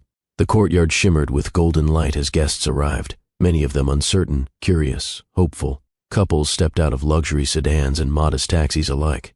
Some held hands loosely. Others didn't touch at all. But all had come because they'd heard something rare. A billionaire and a woman he once shattered were inviting the world to witness not a second chance at love, but a second chance at self. Claudia stood at the entryway in a flowing cream dress, minimal jewelry, her posture calm and commanding. Klopp stood beside her in tailored gray, not his usual black. Softer, open-collared, sleeves rolled. He didn't dominate the space. He shared it. Together, they welcomed each guest, not with titles, but with stories. "You're not alone," Claudia would whisper into the brief hugs. Klopp would follow with a firm nod and a soft smile. "You're not broken. You're rebuilding." This was the first of what they called the Vine Sessions, a retreat for divorced or separated couples, not necessarily to reunite, but to rediscover meaning and identity after heartache. Not therapy, not a boot camp, but a reorientation around love's second draft. In the large central hall, long tables were set, not in rows but in circles. Claudia's idea. "Circles force us to look one another in the eye," she had said. At one corner, a young boy ran through the garden hedge maze Klopp had commissioned weeks prior. His laughter was music between conversations. Leo, their son, their center, not because he carried a surname, but because he carried both their rhythms. Later that afternoon, Claudia stood before the seated couples and spoke, not from notes, not with strategy, just from the part of her that had once crumbled and rebuilt stronger. "I was a woman who thought silence protected me," she began. "A woman who thought raising a child alone was my punishment. But it wasn't. It was my path back to voice." Eyes across the room welled up. Some lowered in recognition. Some met hers boldly. Klopp stepped forward next. His voice was steady but stripped of performance. "I was a man who knew how to run a company," he said, "but not how to stay still enough to see the people closest to me. I confused provision with presence. and I wore power like armor instead of offering it like shelter. There were no cheers. Just a hush that told them everyone understood. Workshops followed, on co-parenting, CO healing, redefining intimacy after betrayal. Not led by Claudia or Klopp, but by facilitators they trusted. Their role was to witness, not instruct, and in that they led best. At the vineyard that evening, guests lounged beneath string lights. Bottles of handcrafted wine, some labeled with Leo Red, were passed between tables. It was Klopp's idea to name their first vintage after the boy. "He's our beginning," he had told Claudia, "not our aftermath." Claudia didn't just agree. She kissed his hand. As the fire pits were lit and blankets passed around, Leo climbed onto Klopp's lap, whispering a question too low for others to hear. "Are we a real family now?" Klopp paused, then kissed the boy's forehead. "We've always been. We just didn't know how to show it." Claudia watched from a few feet away, a fond smile playing on her lips. No jealousy, no hesitation, only peace. The boy didn't need to be the heir to a billion-dollar portfolio. He was now heir to something far rarer, a whole father, and a wholehearted mother. The next morning, Claudia walked the grounds with 2 retreat guests, both women, both once married to the same man. Now they were co-parenting and coexisting, navigating new definitions. "This place doesn't feel like a retreat," one said. "It feels like someone actually lived through the things we're still figuring out." Claudia smiled softly. "Because we did." In the villa library, Klopp hosted a circle of men, CEOs, artists, laborers, each with scars hidden under polished suits or calloused hands. They weren't here to fix anything, just to stop pretending they were fine.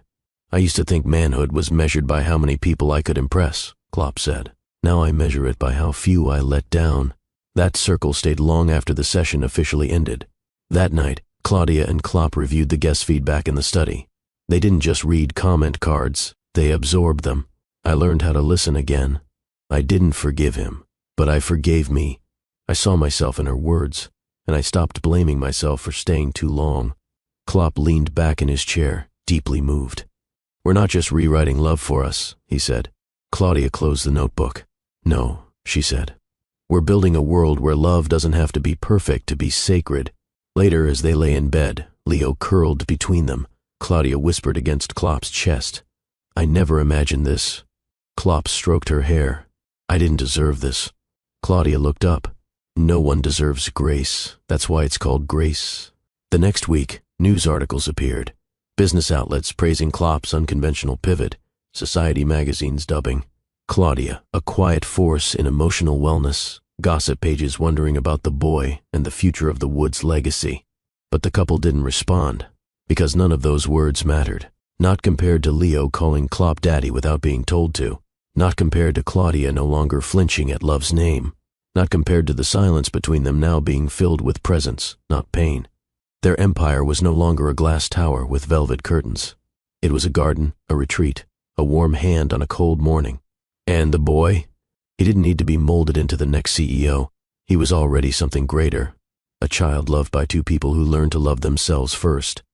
The vineyard was quiet now. The retreat guests had all left, some with new beginnings, others with necessary endings. But no one left unchanged. The house stood still in the afternoon sun, its walls humming with the echoes of laughter, confessions, healing. And in the upstairs study, Claudia wrote, not on her laptop, not in some official ledger of the estate, but in a letter to her son. "My dearest Leo," she began, ink flowing steadily across ivory parchment. "I never wanted to teach you how to be rich. I wanted to teach you how to be whole." Each word was chosen with the care of someone who had once let silence shape her fate. Outside the study, Klopp sat on the balcony, sketchpad in hand. He wasn't designing buildings anymore. He was designing a new fatherhood, one gesture at a time. He had just drawn Leo's tiny hand holding a garden spade and his own large one steadying it. It was symbolic of everything he was still learning. Redemption didn't come just because you returned. You earned your place, day by patient day. In the letter, Claudia continued, "Your father did not find his way back because I waited. He found it because he learned how to walk forward. He did not come to rescue me. He came to finally stand beside me." Downstairs, Leo sat at the kitchen island, painting a thank you card to one of the guests, a woman who had hugged him on the last day and whispered, "You remind me of the son I lost." He didn't fully understand grief, but he understood kindness, and sometimes that was enough. Claudia signed the letter softly. Then she opened a wooden box and placed it inside. Not for now, for later, when Leo would need not just answers, but reminders. Reminders of what love looked like after it was humbled, broken, reassembled. In the garden that evening, Claudia and Klopp walked side by side. No rush, no performance. He carried a small blanket. She carried a bowl of fruit. Leo ran ahead and laid out the fabric, yelling, "Picnic time!" Claudia laughed, the sound free and deep. Klopp knelt and opened a bottle of the vineyard's latest batch. "Still can't believe we're doing this," he said, looking around. "You mean loving without losing ourselves?" She teased. "No," he said, "loving because we found ourselves." Later that night, under the canopy of stars, Klopp carried a sleeping Leo to bed. Claudia stood in the doorway, arms folded gently, watching. "Will he remember any of this?" Klopp whispered. Claudia shook her head slowly. "Not like we do, but it'll shape him." "Into what?" She looked up at Klopp, her voice soft but certain. "Into a man who doesn't confuse dominance with love, who knows that vulnerability is strength, who learns not just how to return, but how to stay." They stood in silence for a long time, and then Claudia whispered the blessing she had never spoken aloud, one she'd once written only in her heart. "May our son grow without bitterness. May he know love that doesn't punish. May he seek truth over victory. And may he become the kind of man who understands that love is not something you win, it's something you honor." The next morning, the sun broke over the hills like a golden promise. And in the quiet, as Klopp brewed coffee and Claudia pulled fresh linen off the line, they didn't speak much, because the loudest stories were now the ones they lived. No more grand gestures, just ordinary grace. One meal, one walk, one moment of patience at a time. Love had returned, but not as a whirlwind, as a choice, made and remade. Every day. If you believe that the right love returns when both hearts are finally ready, comment, "It's never too late." Like, share, and subscribe to Love and Twilights for more powerful love stories that heal.